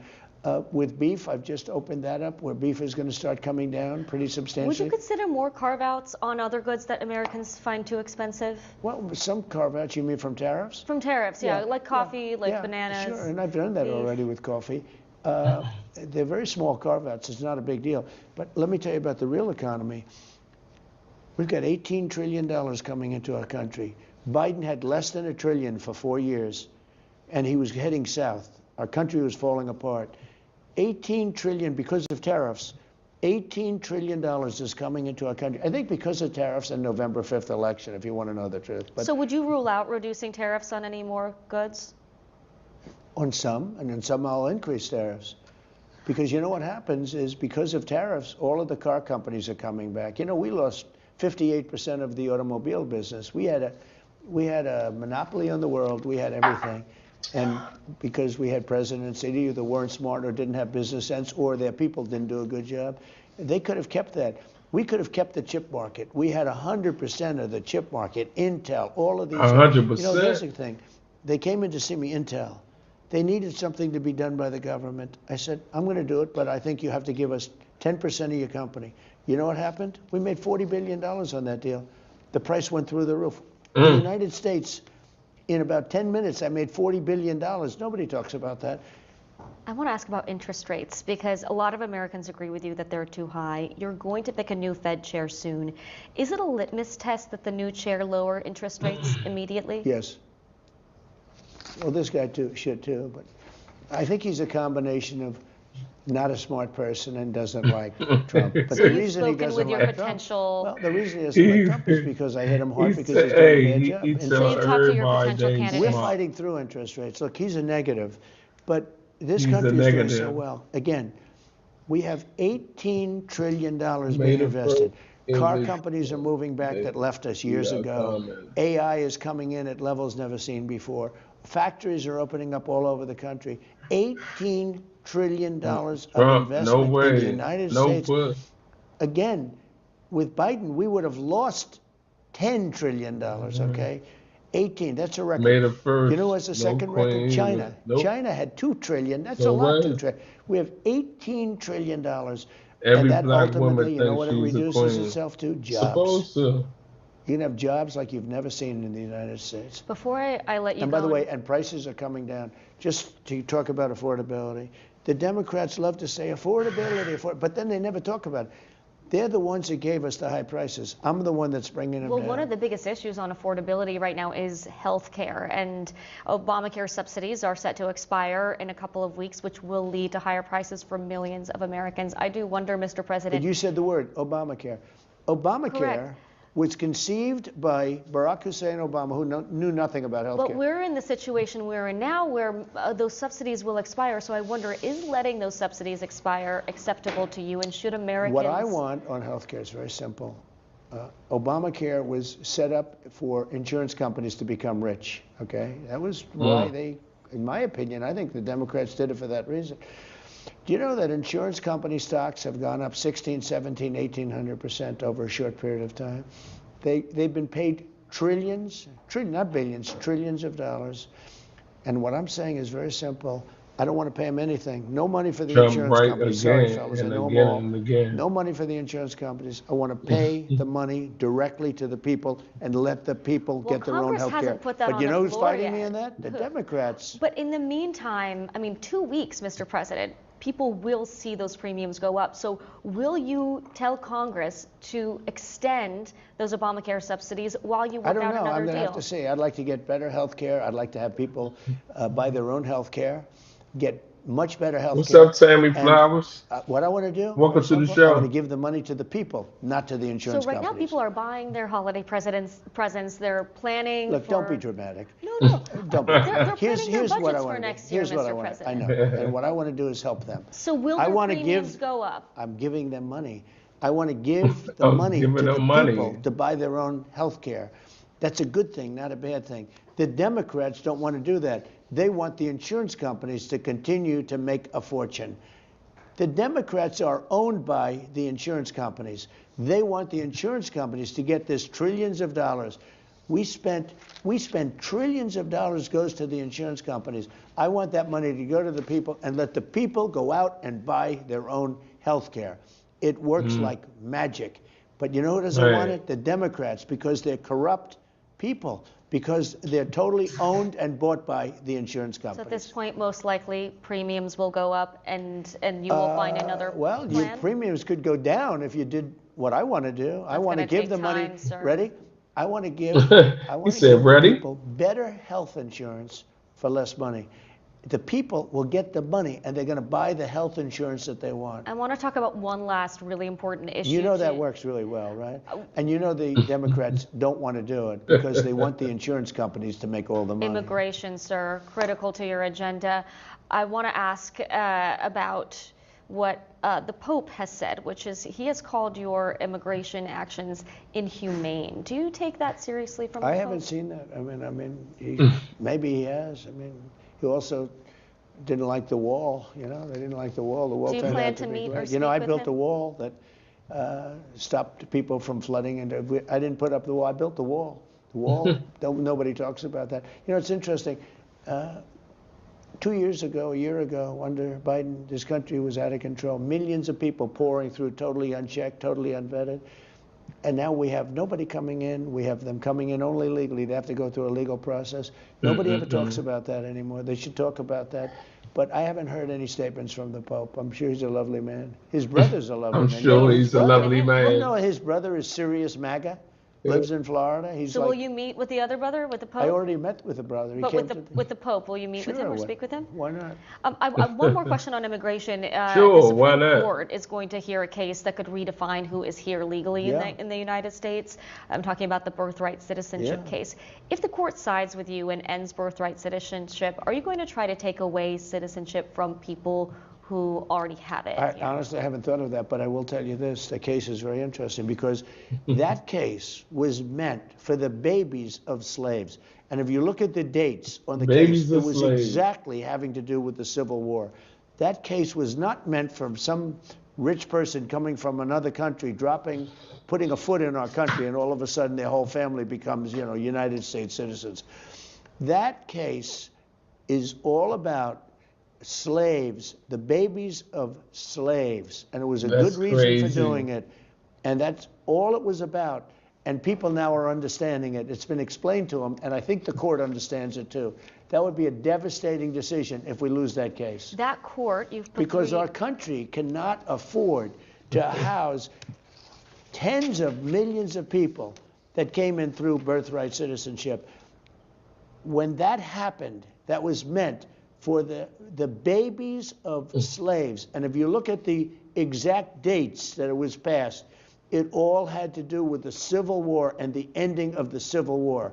It's that little period of time, and people now are starting to understand Do it. you want to see one of the justices on the Supreme Court retire so you can put in one more before the end of your term? Well, the Democrats want to flood the court. You know Clarence that. Thomas is 77, Samuel Yeah. Alito is 75. Do you want one more on there? Well, I hope they stay because I think they're fantastic. Okay, both of those men are fantastic.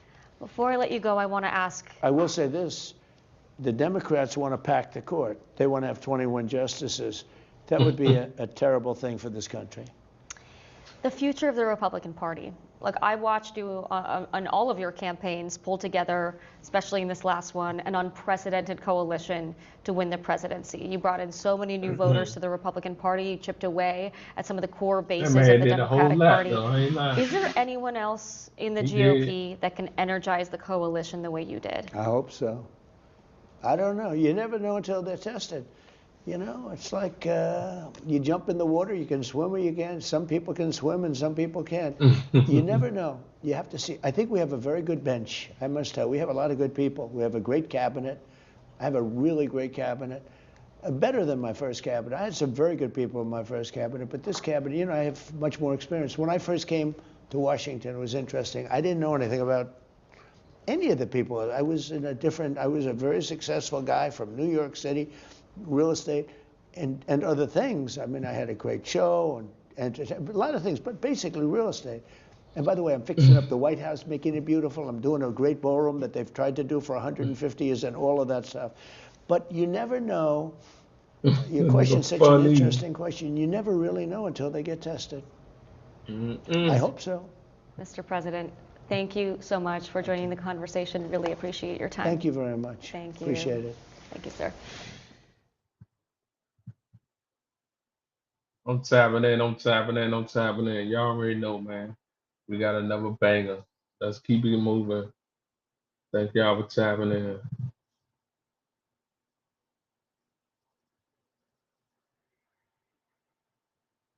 Let's go. Today in the USA than at any time in the history of our country. And by the way, do we have a great military?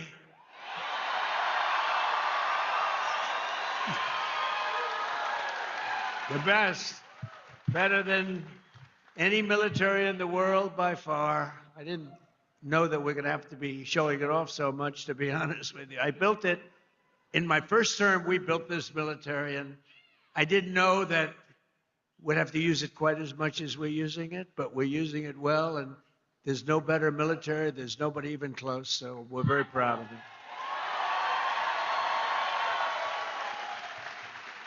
So we have in this company 2,600 employees, and they pour out their sweat and their soul into shipping the products America knows and loves, and they're doing more business than they've ever done before. And thanks to the record-setting tax cuts that we passed in the great, big, beautiful bill, biggest tax cuts in the history of our country, tax cuts. You know, as I grew up, I'd watch politicians, and I'd always hear that, we're going to cut your taxes, cut your taxes. This is the first group of opponents. It's the first group, the Democrats. They're always saying, we're going to raise your taxes. Historically, a politician has to. Ideally, you're going to follow through. But you have to say, we're cutting taxes. They say, we're going to raise, they were going to give you, if they won, Kamala and Joe, Sleepy Joe. But they were going to raise your taxes more than any. It was the biggest tax increase in the history of our country. And I kept saying, are they really saying this? I don't know. What do I know about politics? I haven't been doing it that long. But they were going to give you the biggest tax cut. And now again, the midterms are coming. They want to raise your taxes higher than you've ever had before. We have to win. The midterms are going to be very, very important to keep it going. But thanks to the tax cuts, which are record-setting, we passed the great, big, beautiful bill, and I'm pleased to report that Verse Logistics is investing more than $10 million into expanding its operations this year right here. It's a lot of money. And you're buying brand new tractor trailers and opening up warehouses in 2 additional states, Texas and North Carolina. And that's what it's all about. And that's why we did it.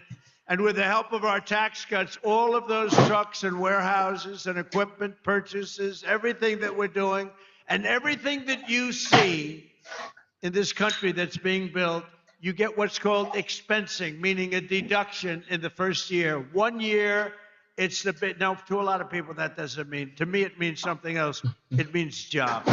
That's why we have so many jobs, the best jobs ever. Perhaps most importantly to the workers here today, I'm pleased to report that the great, big, beautiful bill also delivers no tax on overtime. No tax on overtime. Whoever thought that was going to happen? That means every extra hour you work, your overtime pay is now 100% tax-free. You have no tax. Remember that when you go and vote, because the Democrats want to end it. So you take home 20 or 30% more to those beautiful children or whoever the hell you're bringing it home to. Okay? I don't know who you're bringing it home to. I don't want to know. That's not my business, although it could be interesting. After so many years of politicians who sold out the working men and women of our country, we finally have a president who puts American workers first. First. American workers first. With us today are the Front Row Joes. You know, they have followed me. What are you up to? About 350 rallies, right? 350 rallies. I don't know what the hell they do. I don't know where they get their money, but they follow me a lot. We have a lot of people. They just like a tour. But they're Front Row Joes. They're like professionals at getting on the front row. Thank you. And there's a lot of them, too. Thank you very much. Great honor. So a short time ago, under a man named Sleepy Joe Biden, has anyone heard of him? Sleepy Joe Biden. Has anyone heard of him? How about Barack Hussein Obama? Barack Hussein Obama. He went to Jesse Jackson's funeral. He Jesse spoke, and it was Jackson's like a funeral. political hit job. And the family of Jesse Jackson got angry as hell at him because they understand they hated each other. You know, he was there. But I loved watching that. That was so. The family goes outside and they start screaming at him. A short time I ago, ain't see under that. Biden and his allies in Congress, we were dead as a doornail. We were a dead country, I'll tell you, and it looked like we weren't going to come back. Now we have the hottest country anywhere in the world. This is the hottest country anywhere in the world. Most powerful military. The stock market is set 53 all-time record highs since the election, all time. And the typical American's 401k is up by almost $35,000 since I took office. And in 4 years, Joe Biden got less than $1 trillion of new investment into the United States. So think of Sleepy this. Joe. $1 trillion over a period of much less, over a period of 4 years. We got $18 trillion. And Jake Paul knows what that means. $18 trillion in 11 months, because they haven't calculated the 12 months. So we have 18 trillion in 11 months. Say in a year, what difference does it make? Compared to substantially less than 1 trillion in 4 years. You would say they didn't do a good job, Jake. I didn't ask Jake who we voted for, but I don't think it was Kamala. I don't think so. I think your whole reputation would be shot if you said, "Oh, I voted for Kamala." That would be the end of your whole career, Jake. But here in the heartland of America, you're already seeing the results of what we've done. I just came from that would have been Thermo Fisher Scientific in Reading, Ohio, right across the way. The great American company that's investing $2 billion in domestic manufacturing, all because of what we've done with the tariffs and with the deductions and all of the other things that we've done. Ford Motor Company, and by the way, we have more jobs in terms of construction. We're building more factories now in this country than at any time in the history of our country. More factories are being built. And Ford Motor Company, a good old staple, has announced a $2 billion assembly plant in Louisville, Kentucky, which will support more than 2,200 Kentucky jobs. That's a lot of jobs. And I was with Ford the other day. I was in Detroit, and Bill Ford, the head of it, he had an advantage over everybody else in getting the job, but that's okay. He was born Ford, but he was showing me a plant that was built in like 1914, very old, one of the biggest plants in the country, but one of the oldest. And they were getting ready to shut it down a year and a half ago. And then he heard Trump was running, and he sort of said, let's wait. So they were getting ready to shut it down. It was on minimal time. That's crazy. It was just a question of time, but he said, let's wait. And he waited. And they just announced 2 weeks ago that they're now going to run 7 days a week, 24 hours a day. 7 days a week. Building the Ford 150. That's crushing. A big difference. It's a big difference. That's a big difference. You shut it down or you run 24 hours a day. Right. And they're doing a good job. Apple, the great company. $2.5 billion to manufacture 100% 2.5 of the glass billion. for iPhones and Damn. Apple Watches right here in Kentucky That's factories, all being crazy. made. That's a lot of iPhones. Man. And Apple's spending $650 billion on new plants all over the United States. Think of that. Who the hell else could have done this? Nobody else. Nobody else. Nobody else. I say it kiddingly, but I'm actually not kidding. Nobody else could have. He's done a good job, Tim Cook. But $650 billion. Think of it. And just 2 days ago, GE Aerospace, they're doing phenomenally, announced a $1 billion investment in American manufacturing, including $115 million right across the river in the Queen City, Cincinnati. I love Cincinnati. So jobs, factories, and new investments are pouring in as they do. We have added 70,000 new construction jobs in just a short period of time, including 8,000 brand new construction jobs in Kentucky. Brand new construction job. Kentucky. I love the way a real Kentuckian pronounces it, but if I do it, but I love Kentucky. More Americans are working today than any time in history, and that number is going to be, wait till you see the numbers by the end of the year. We did an excursion. Do you know what an excursion is? We had to take a little trip to get rid of some evil, very evil people. It should have been done for 47 years. They've been killing our people. For 47 years. 47 years.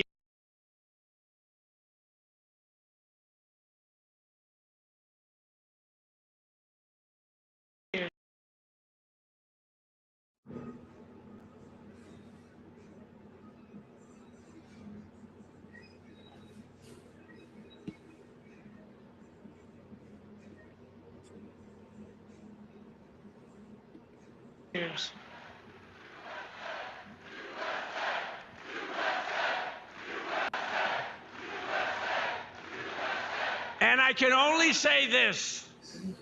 They were all prepared. They're very strong. You know, they're going to try and take over the whole Middle East. They were going to knock out Israel. They don't know what the hell hit them, right? They don't know what the hell. They got hit by the American military. They don't know. They say, what the hell is happening? They didn't expect anything like this. Bring down energy costs for American workers and families and businesses like this one. We ended the Green New Scam. You know the scam?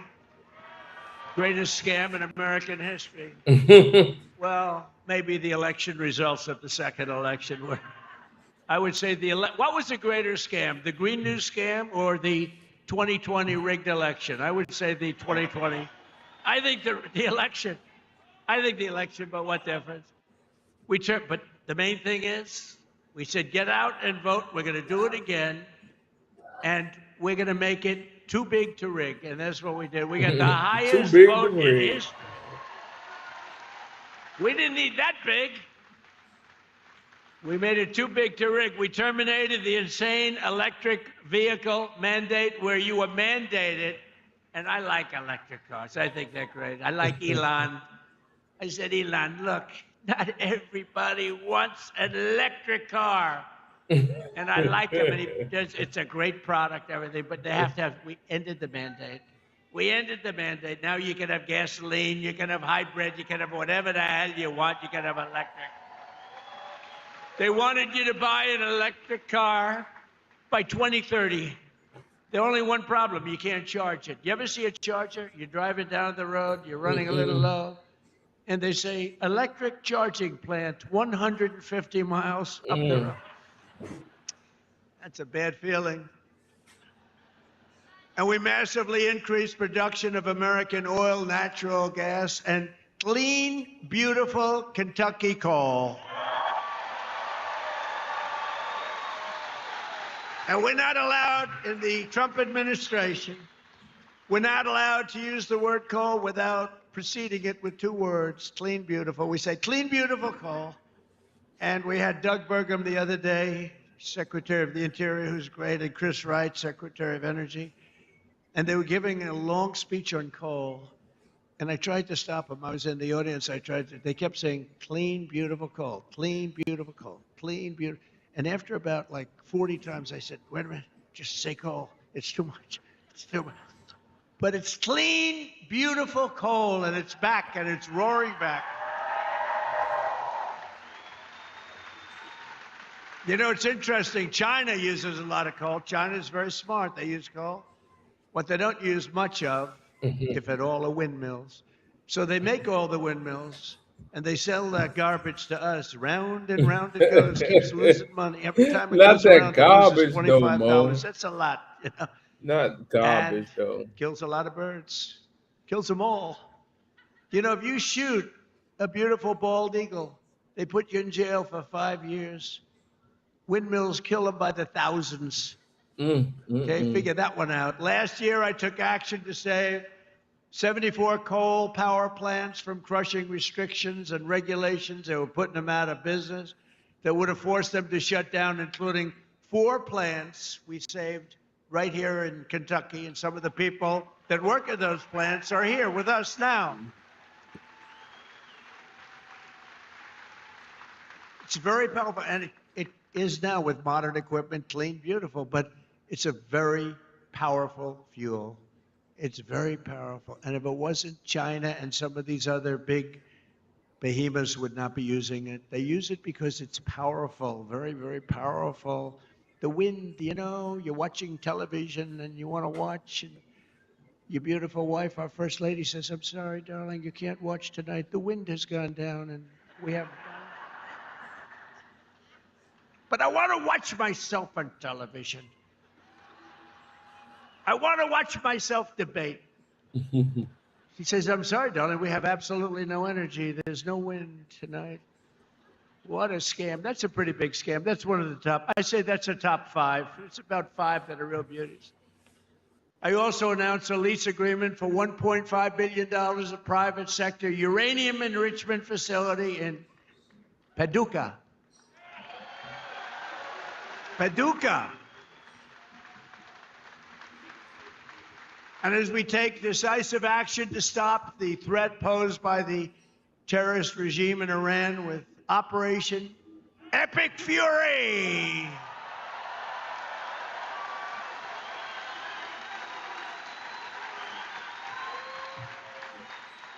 Is that a great name? Well, it's only good if you win. You know, you can only do. And we've won. Let me tell you, we've won. You know, you never like to say too early you won. We won. We won the bet. In the first hour, it was over. But we won. But they gave me a list of names at general. Sir, you can pick the name you'd like, sir. I said, the name of what? The name of the attack on Iran, sir. And they gave me like 20 names. And I'm like falling asleep. I didn't like any of them. Then I see Epic Fury. I said, I like that name. I like that name. And my administration, as you know better than anybody, is also working to keep the oil flowing. It's flowing all over. We knocked out, you know, they want to drop some mines. Very friendly people, mines, so boats blow up. And we knocked out as of, you know, every hour I have to change because they knock them out so fast. I've never seen anything. Think of it. They knocked out 54 ships in 2 days. And they're real ships. In fact, I got angry at my people. I said, are they any good? Yeah, they're warships. I said, why the hell did we kill them? Why didn't we just capture them and use them in our Navy? They said they wouldn't have qualified for that. I got a little upset with my people. I said, why do we have to knock them? And actually, one of my generals said, sir, it's a lot more fun doing it this way. But we knocked out 58 naval ships. We knocked out their Navy, okay? Let's put it that way.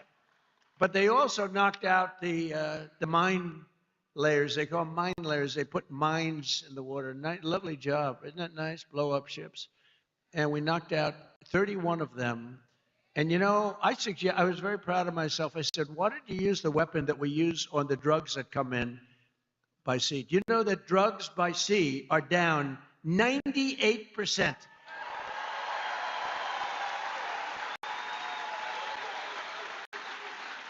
And I said, that's a hell of a weapon.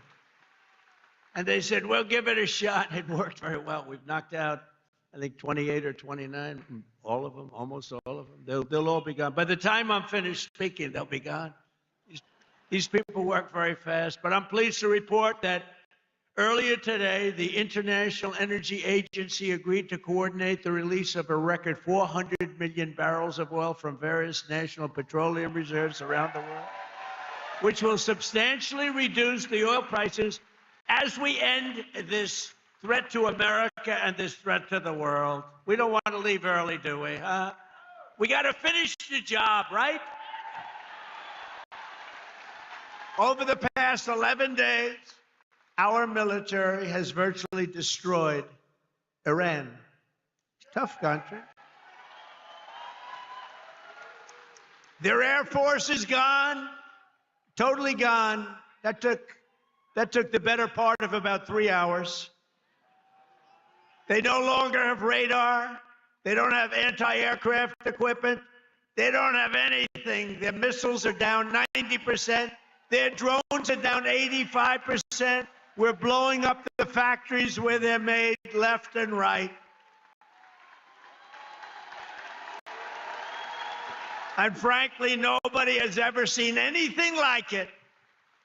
Nobody's ever seen anything like what you're witnessing now, and that can include the original killing of Soleimani and al-Baghdadi, two of the worst killers in the world that I did, as well as Operation Midnight Hammer, where we totally obliterated Iran's nuclear potential. We obliterated it. They don't have nuclear potential.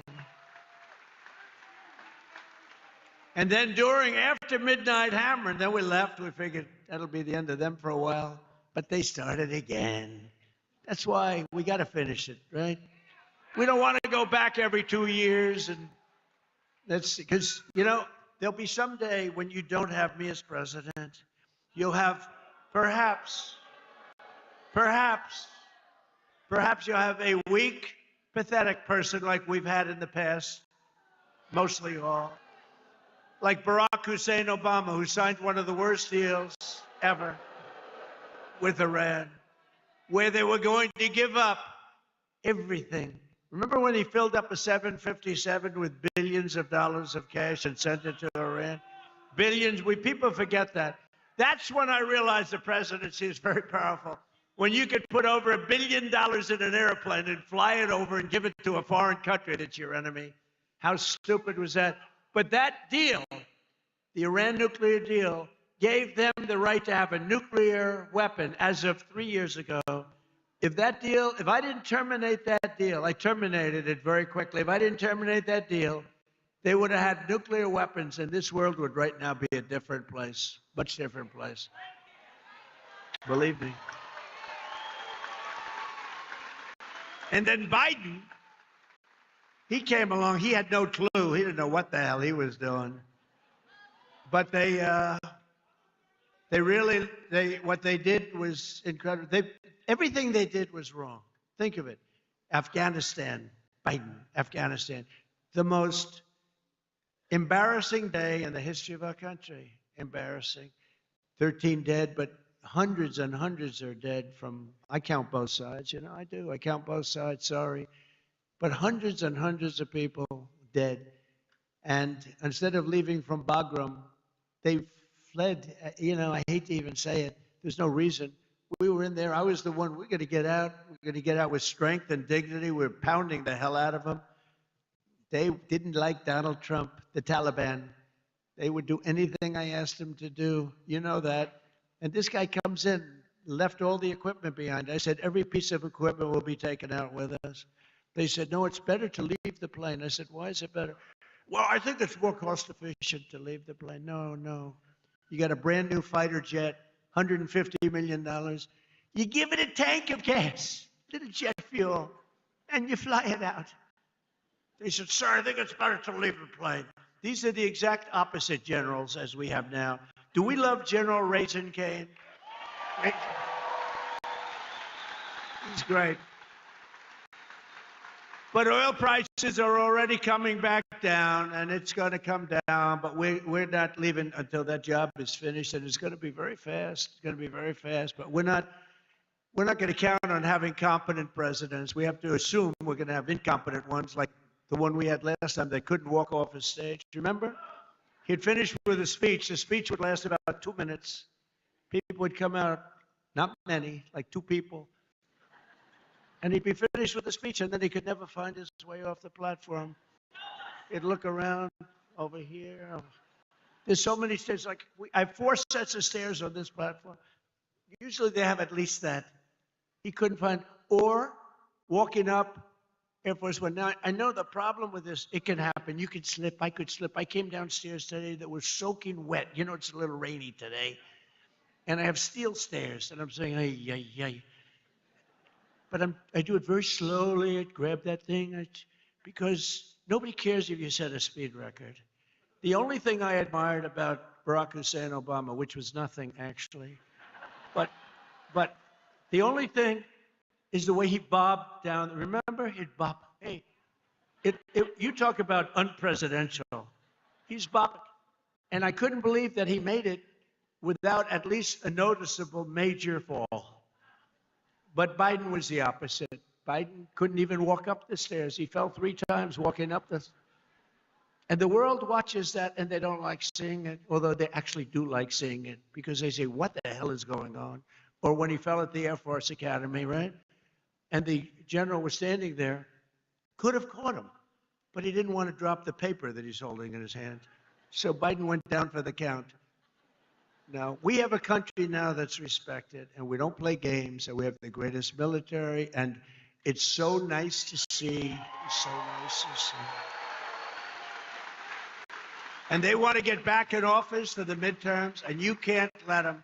Did you see that they went to Munich, right? You saw that, right? You saw Gavin Newsom. He admitted that Gavin Newsom. So I think his career is over, okay? Let's get off the teleprompter do you mind if I get off the teleprompter for a couple of minutes? Because this is, I have these great speech writers. I drive them crazy because half of the time I'm not. But Gavin Newsom, in an interview,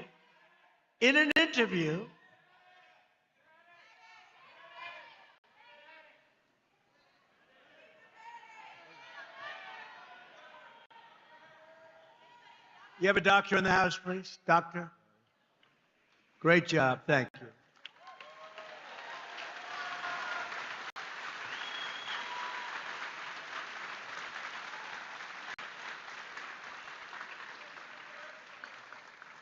Well, thank you very much. We're talking about Gavin Newsom. Doesn't seem like a very good subject right now.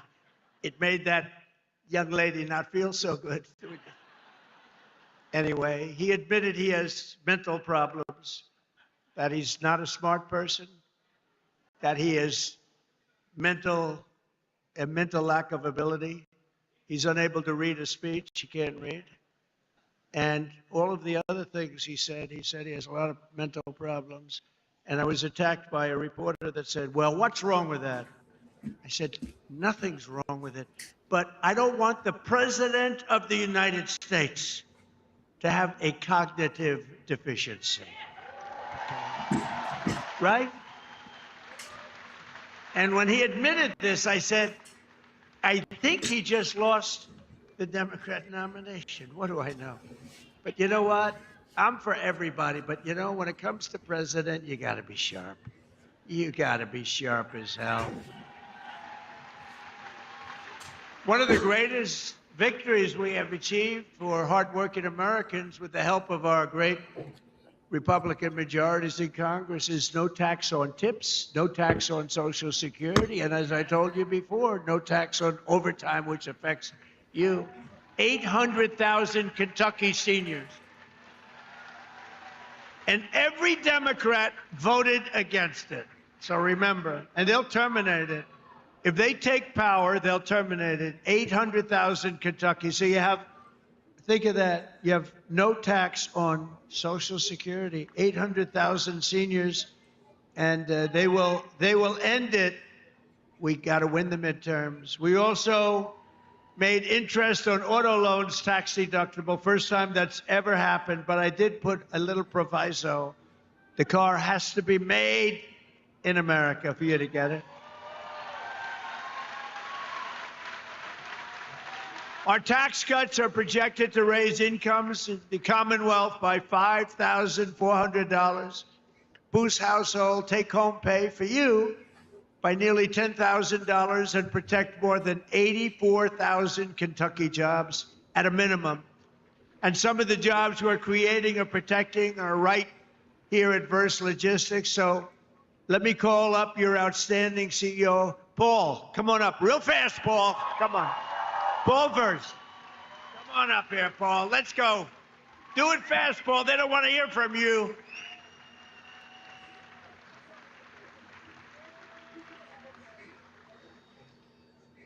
I wish I could have gone before him, Mr. President. Thank you, President Trump. Thank you for allowing me an opportunity to share our experiences, how your economic policies and the one big, beautiful bill have positively impacted our employees, company, and family.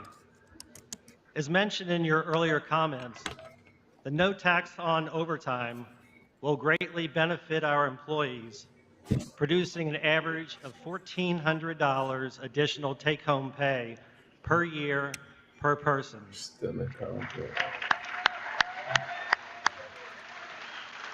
With this amazing benefit, the savings they will realize can be used to take a family vacation, When it makes sense, provide it makes further sense. education for their children, You know? pay bills, or make a down payment on a house or car. Our family and companies have a mission of giving back to our communities. The savings from the lower tax rates and permanently full expensing of equipment will allow us to invest back in our local communities of supporting nonprofit organizations and providing educational scholarship money for students attending local high schools and colleges. Many of our Verse family owners and members who are with us today understands how vital the extension of the estate tax credit exemption is for the continuity and succession planning of our great family business. Our sweat and equity are tied to this building, many others, and our business.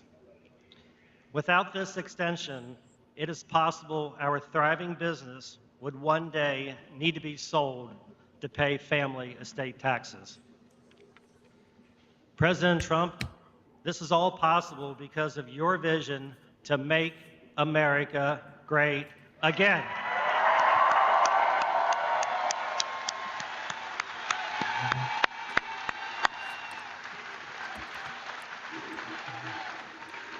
On behalf of our family, company, and employees, we want to take this opportunity to welcome you to Northern Kentucky and the Cincinnati region.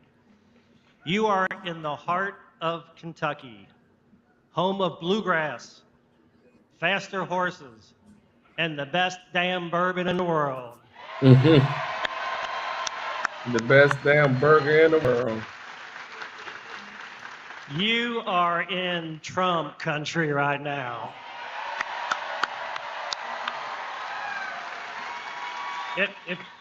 Wrapping this up, if we can just take a pause, and I'm going to say a quick little prayer for President Trump, if I could. May God bless and keep you healthy and safe. And may God bless our beloved United States of America and everything it stands for. Thank you, President Trump.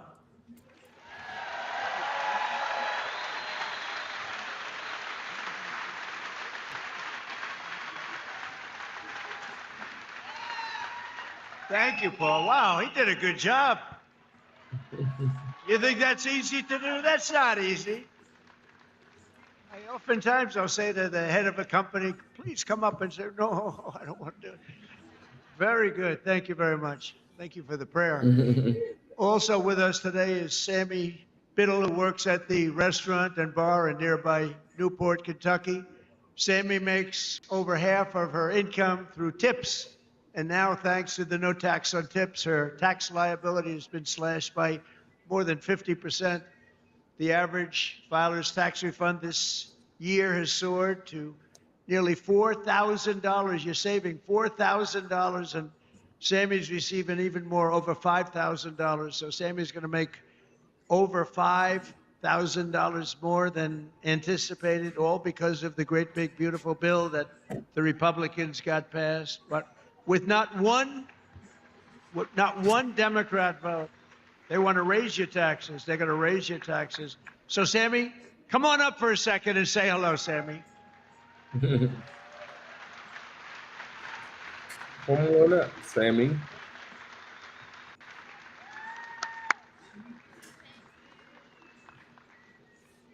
Thank you, Mr. President.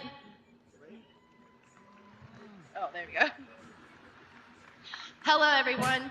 My name is Sammy Biddle, and I am a general manager and bartender at a local distillery in Newport, Kentucky called Pensive Distilling. And like most servers and bartenders, a big portion of my annual salary comes from working double shifts and tips. A big dream of mine has always been to save up enough money to buy a nice piece of land and eventually build a home on that land. And this year, due to our president's no taxes on tips and overtime policy, I got more year-end taxes back than I ever have, which has helped me get that much closer to my American dream. Thank you, Mr. President. Thank you, Mr. President.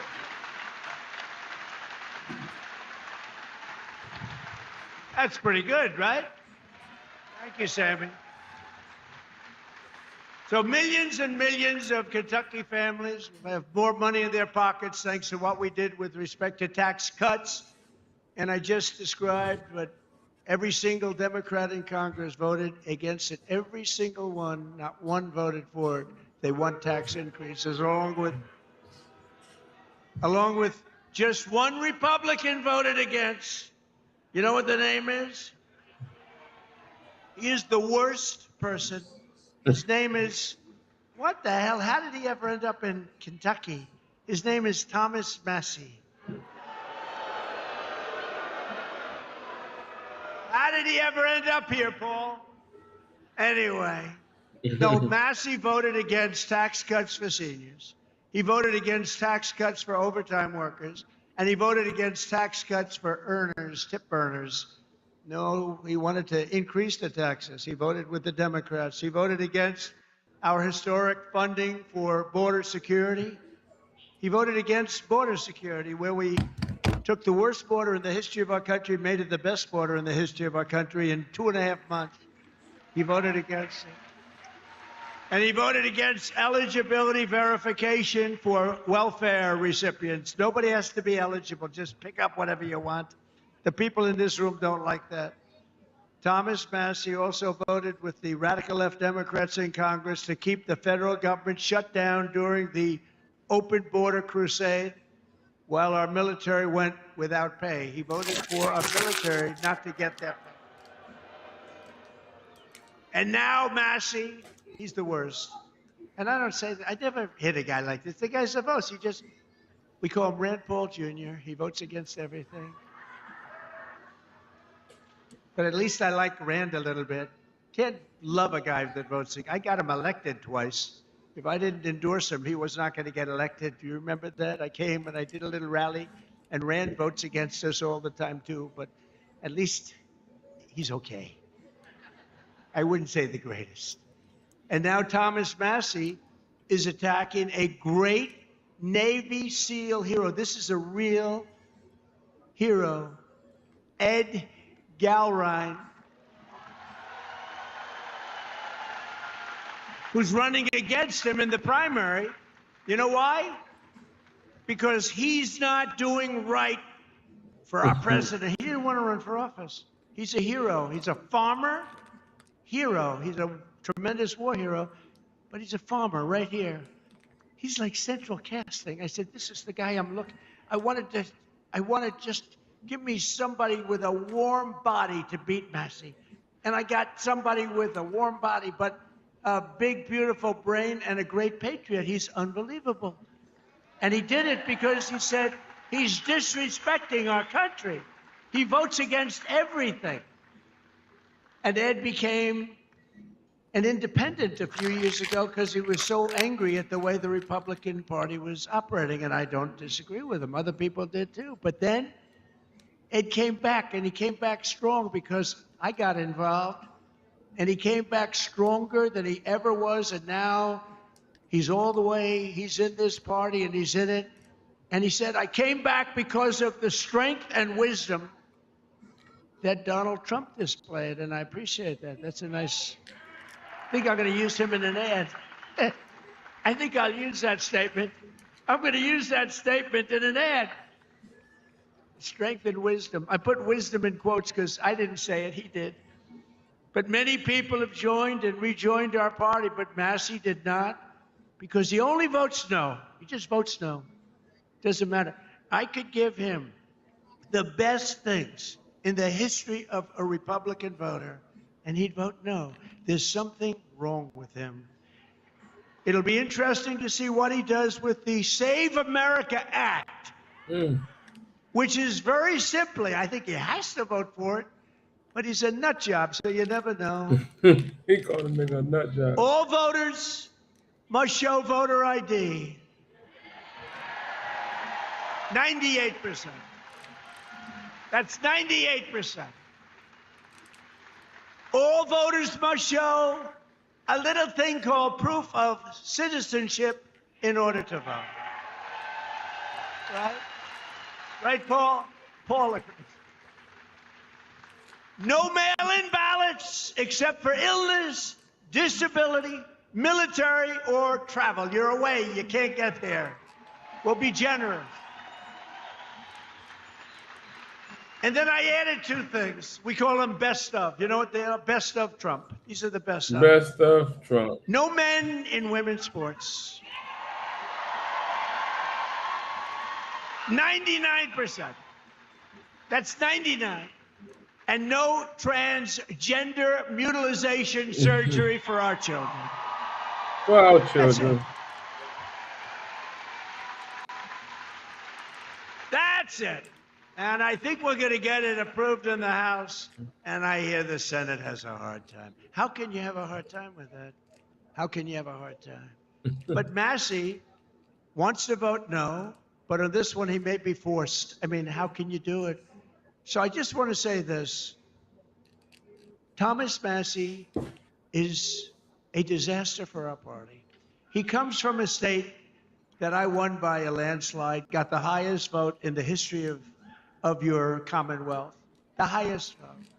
I got the highest vote. That means the people like me, and I love them. I love them.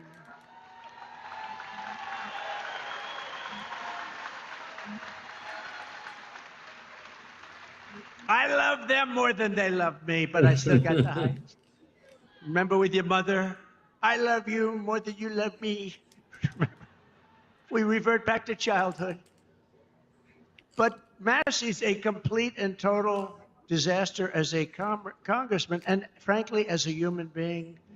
You know, he's got one thing going. He went to a good college. But I know a lot of stupid people that went to a good college. And my uncle was the longest serving professor in the history of that particular college, university, MIT. 41 years. My uncle was there 41 years. So that means I have much better blood if you go by that. But I went to the hardest college of all to get into, the Wharton School of Finance. That means I'm real smart. We got to get rid of this loser. I'm real This guy is bad. He's disloyal to the Republican Party. He's disloyal to the people of Kentucky. And most importantly, he is disloyal to the United States of America. And he's got to be voted out of office as soon as possible. On the other hand, Ed Galron has my complete and total endorsement. He's a true American hero. And he's a great patriot, and he's doing it because he saw what this guy was doing to our country, and he said, I'm going to run. He's now a farmer, successful farmer, and I can tell you, he's strong as hell. He shook my hand. My hand is still recovering. Sir, I'd like to shake your hand. Absolutely. Holy mackerel. Hey, Mo. I didn't tell him that, you know. I'm telling him now officially. Ed, would you come up for a minute? What's up, Robert? Welcome to the show. Welcome to the show, Robert. Mr. President, welcome to Kentucky and thanks for coming to the heartland. Because you are loved and admired here for your courageous leadership of our great nation at such a critical time in history. Thank you, Mr. President. Thank you. This is the land of we the people, right here. I want to thank you for your endorsement, because once you did that, my support skyrocketed. So I look forward to serving to the people as their representative of Kentucky District 4. Because as you folks know, you deserve an authentic, true Republican conservative that stands shoulder to shoulder with our president and the Republican Party and against the Democrats who are trying to destroy our nation.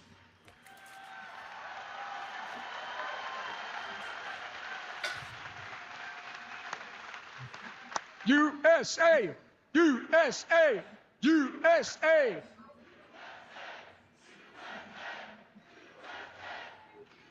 So, Mr. President, I will stand with you and the party to put America first and Kentucky always.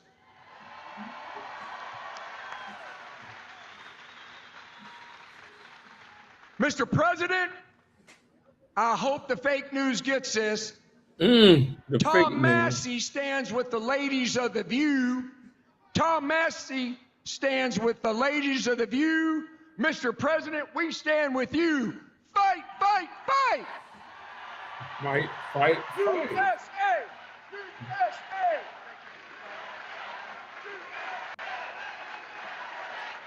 Fight, fight, fight. I'm telling you, that is the greatest candidate. You know, I've done this before, not quite as violently and miserably as this one, but I just can't stand this guy. But I've had some candidates that weren't great.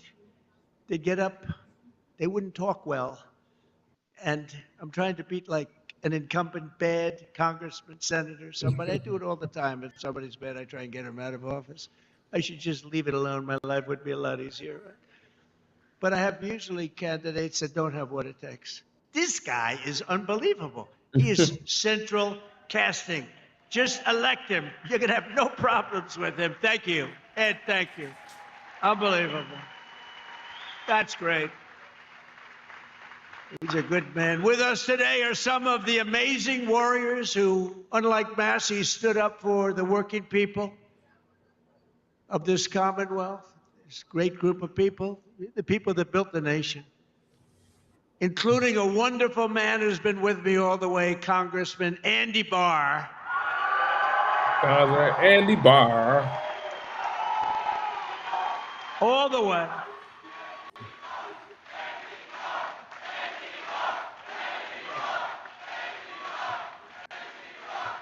He's a good guy and a warrior.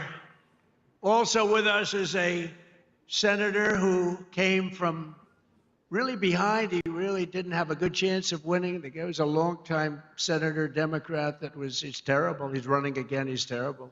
Was a terrible radical left lunatic.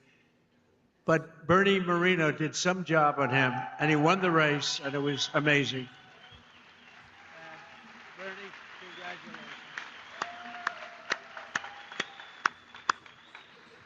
And thanks as well to CMS Administrator. You just saw him working. Dr. Mehmet Oz. He was just working.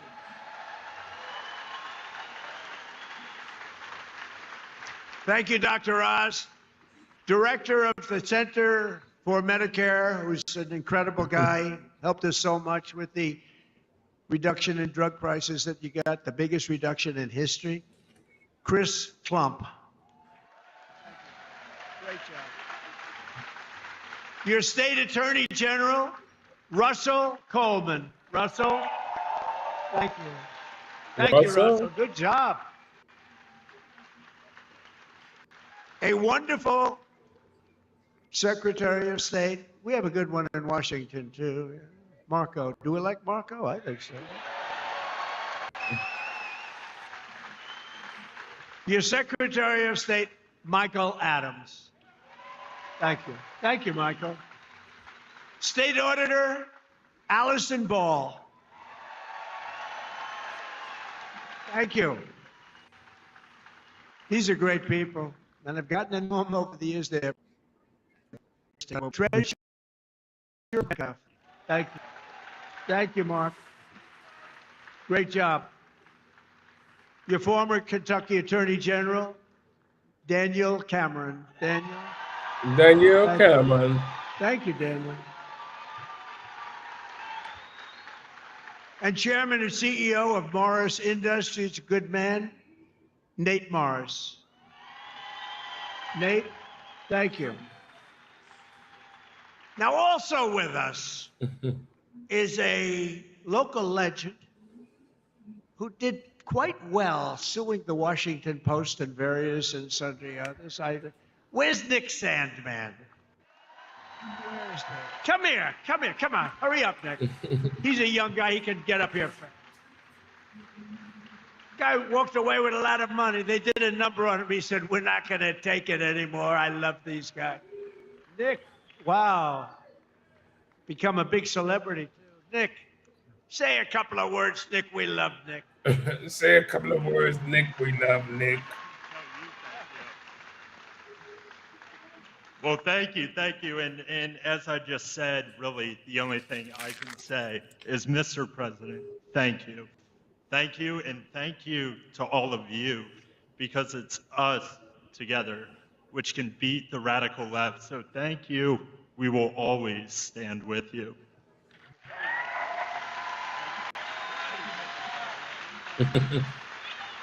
We're going to always stand with you. I watched that whole thing unfold, Nick, and I said, that guy is getting scammed. And you know what? He scammed them, because what he did was pretty amazing. Him and his group of friends. He had good, loyal friends, Nick, and that's great. I loved it. I loved watching what he did. And another one who's, this guy is a piece of work. He a very tough cookie. But instead of fighting like a guy his own size, he fights a guy who's like 70 pounds bigger, who won, he's like a two-time Olympian champion. He's this massive guy. And my friend is a guy named Jake Paul. And I said, and I'm watching, I didn't realize there was a slight size variance, like about 7 inches and about 70 pounds. This guy fought like, I tell you what, he is courageous. He's an incredible guy. He's got a brand new, beautiful fiance, and you're not allowed to use the word beautiful when describing women anymore. It's the end of your political career, but I'll say it anyway. What the hell? What the hell? She's beautiful. She just won the Olympic gold medal. Where's she? Where's Utah? She gold medalist.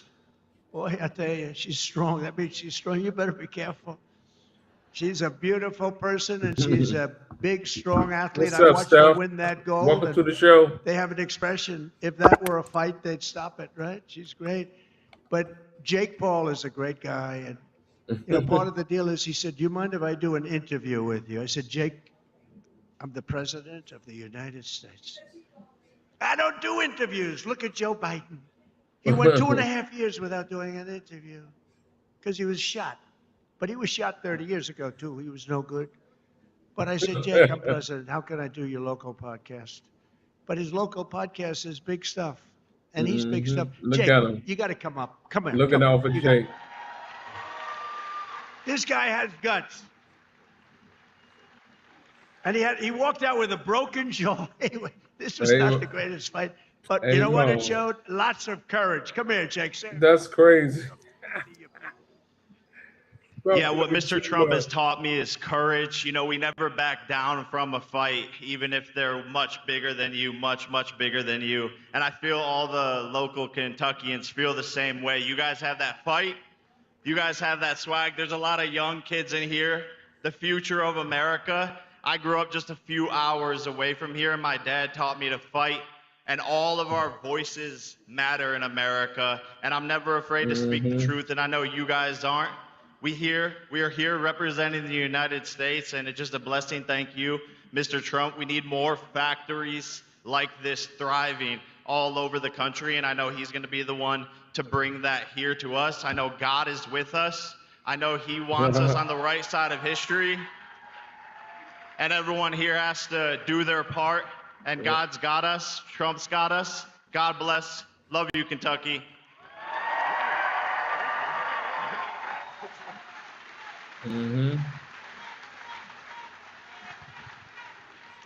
Now, he's a great guy. He's a courageous guy and a talented guy. He's a hell of a fighter, too, by the way. And I just want to say, I'm going to make a prediction that you will be, in the not-too-distant future, running for political office. Okay? And you have my complete and total endorsement, okay? Yeah, that's what we want. He's an incredible guy. A lot of courage and smarts. So in 4 long years, Joe Biden and the radical Democrats in Congress gave us the worst inflation in the history of our country, driving up prices all across the board. They left us a mess. In 12 months, my administration's driven down core inflation down to the lowest level in more than 5 years. And in the last 3 months, inflation was less than 1.7%. Under our policies, prices for chicken, eggs, cheese, butter, potatoes, and fresh fruit are lower today by a lot than when I took office. Hotel rates, automobile prices, and rent payments are way down as well. As a result of my direction to purchase $200 billion in mortgage bonds, a risky move, perhaps, but not for me. Mortgage rates are now the lowest in more than 5 years, and the annual cost of a typical new mortgage is down almost $5,000. And to help our great citizens afford their American dream, I recently signed an executive order to ban large Wall Street investment firms from buying up single-family homes.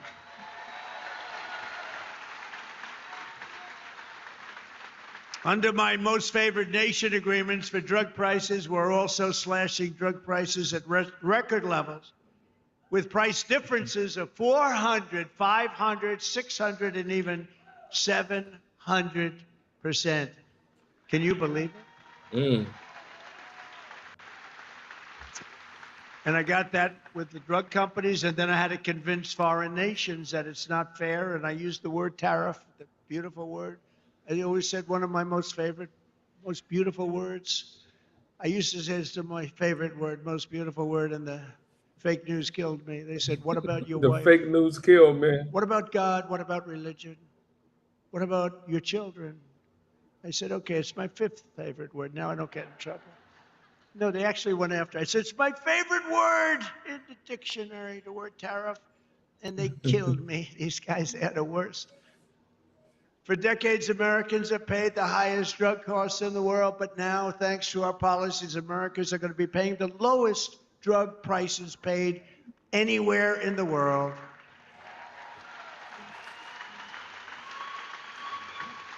And these incredible price reductions are available right now at, and I did not name this. This was done by Dr. Oz and Bobby. Where's Oz? He's back with the patient. So he stays with the patient. Where's Oz? Oz, is it true that I did not name this after myself? Okay, thank you. If he said no, he'd be out of here. No, he's done a great job. And is she okay, Oz? Good. Thank you. Great. Great job. Good. Okay.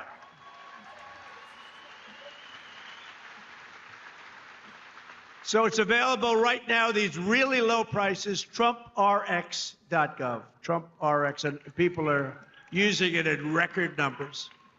He named it, I didn't name it. I'm not sure I want my name on drug. Well, drug reduction is probably good, right? If prices ever go up, I'm going to say, get my name off there. But they're not going to go up. They're only going to go down. Other presidents tried to do it, but all they did was talk. It was all talk, no action. I got it done. I got it done for you. Got it done for Kentucky. But it's doing record-type business, right? Biggest price reduction. I think it's one of the biggest things to happen in medicine because the prices are just a tiny fraction of what they were. So Trump RX is a major step toward a larger goal of reducing the cost of health care for hardworking Americans since the passage of the Unaffordable Care Act. You know what that is? What's that? I love the name. The Unaffordable Care Act. Oh, do the Democrats hate me? I wonder who hates me more, stupid Tom Massey or the Democrats? I think it's us. Well, they have Trump derangement syndrome. If we won that war, which we have basically done, if we won that war in one day, he should have done it faster. It's unacceptable. And by the way, if I didn't go in, now they like to complain. It's hard for them to complain. With that military is so incredible. But they like to complain. So let's assume I didn't go in. I was like every other president. Oh, no, let them kill people. Let them get an atomic weapon. Let them get a nuclear weapon that can destroy the world. So let's assume I didn't go in. They'd say, he should be going in. These are the worst people. Since the passage of the Unaffordable Care Act, sometimes referred to as Obamacare, named after Barack Hussein Obama. Have you heard of him? Big insurance companies have gotten rich with our government giving them hundreds of billions of dollars as their stock prices soared up to 1,700%. Under my plan, I want to stop all payments to big insurance companies and instead give the money directly to the people so that they can buy their own health care, which will be better health care at a lower cost, Dr. Oz. Okay? Dr. Oz in there? That's what he just said. Billions, trillions of dollars a year, literally trillions, go to insurance companies and you get rotten health care. Obamacare is a loser. It was meant for the insurance companies, and the insurance companies totally control the Democrats, not the Republicans. Just over 1 year ago, we inherited a mess, a floundering economy, wide open borders, the worst inflation ever, crime, chaos everywhere. Today, just a short time later, look, we've been there for 1 year. We have the most secure border in U.S. history. The flow of fentanyl across our border is down by 59%. We get it better. The murder rate just saw its single largest drop ever recorded, the lowest in 125 years, before my father, Fred, was born, before he was born. And that's despite the fact that we have a lot of people that shouldn't have been allowed in here that are murderers. Inflation is plummeting. Incomes are rising. The economy is roaring back. And America is respected again, perhaps respected like never before. Every single day of my administration, with the help of the great people of Kentucky,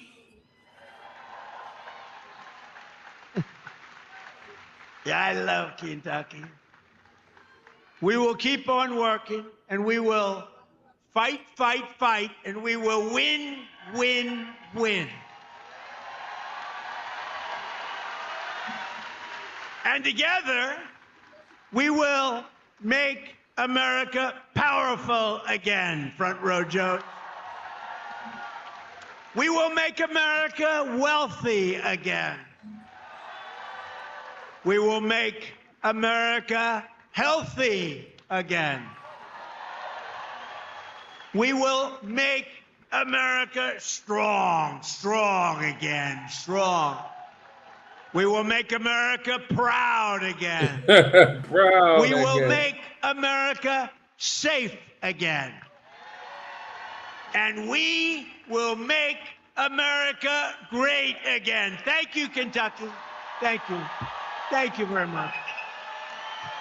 Thank you very much. I'm tapping in. Man, listen, y'all already know what Trump do, how he do it. You feel me? I'm just showing y'all clips of what he doing, man. Listen, thank y'all for tapping in. I see y'all tonight at 8 p.m. We definitely lit on the Yo Cuz podcast. Go.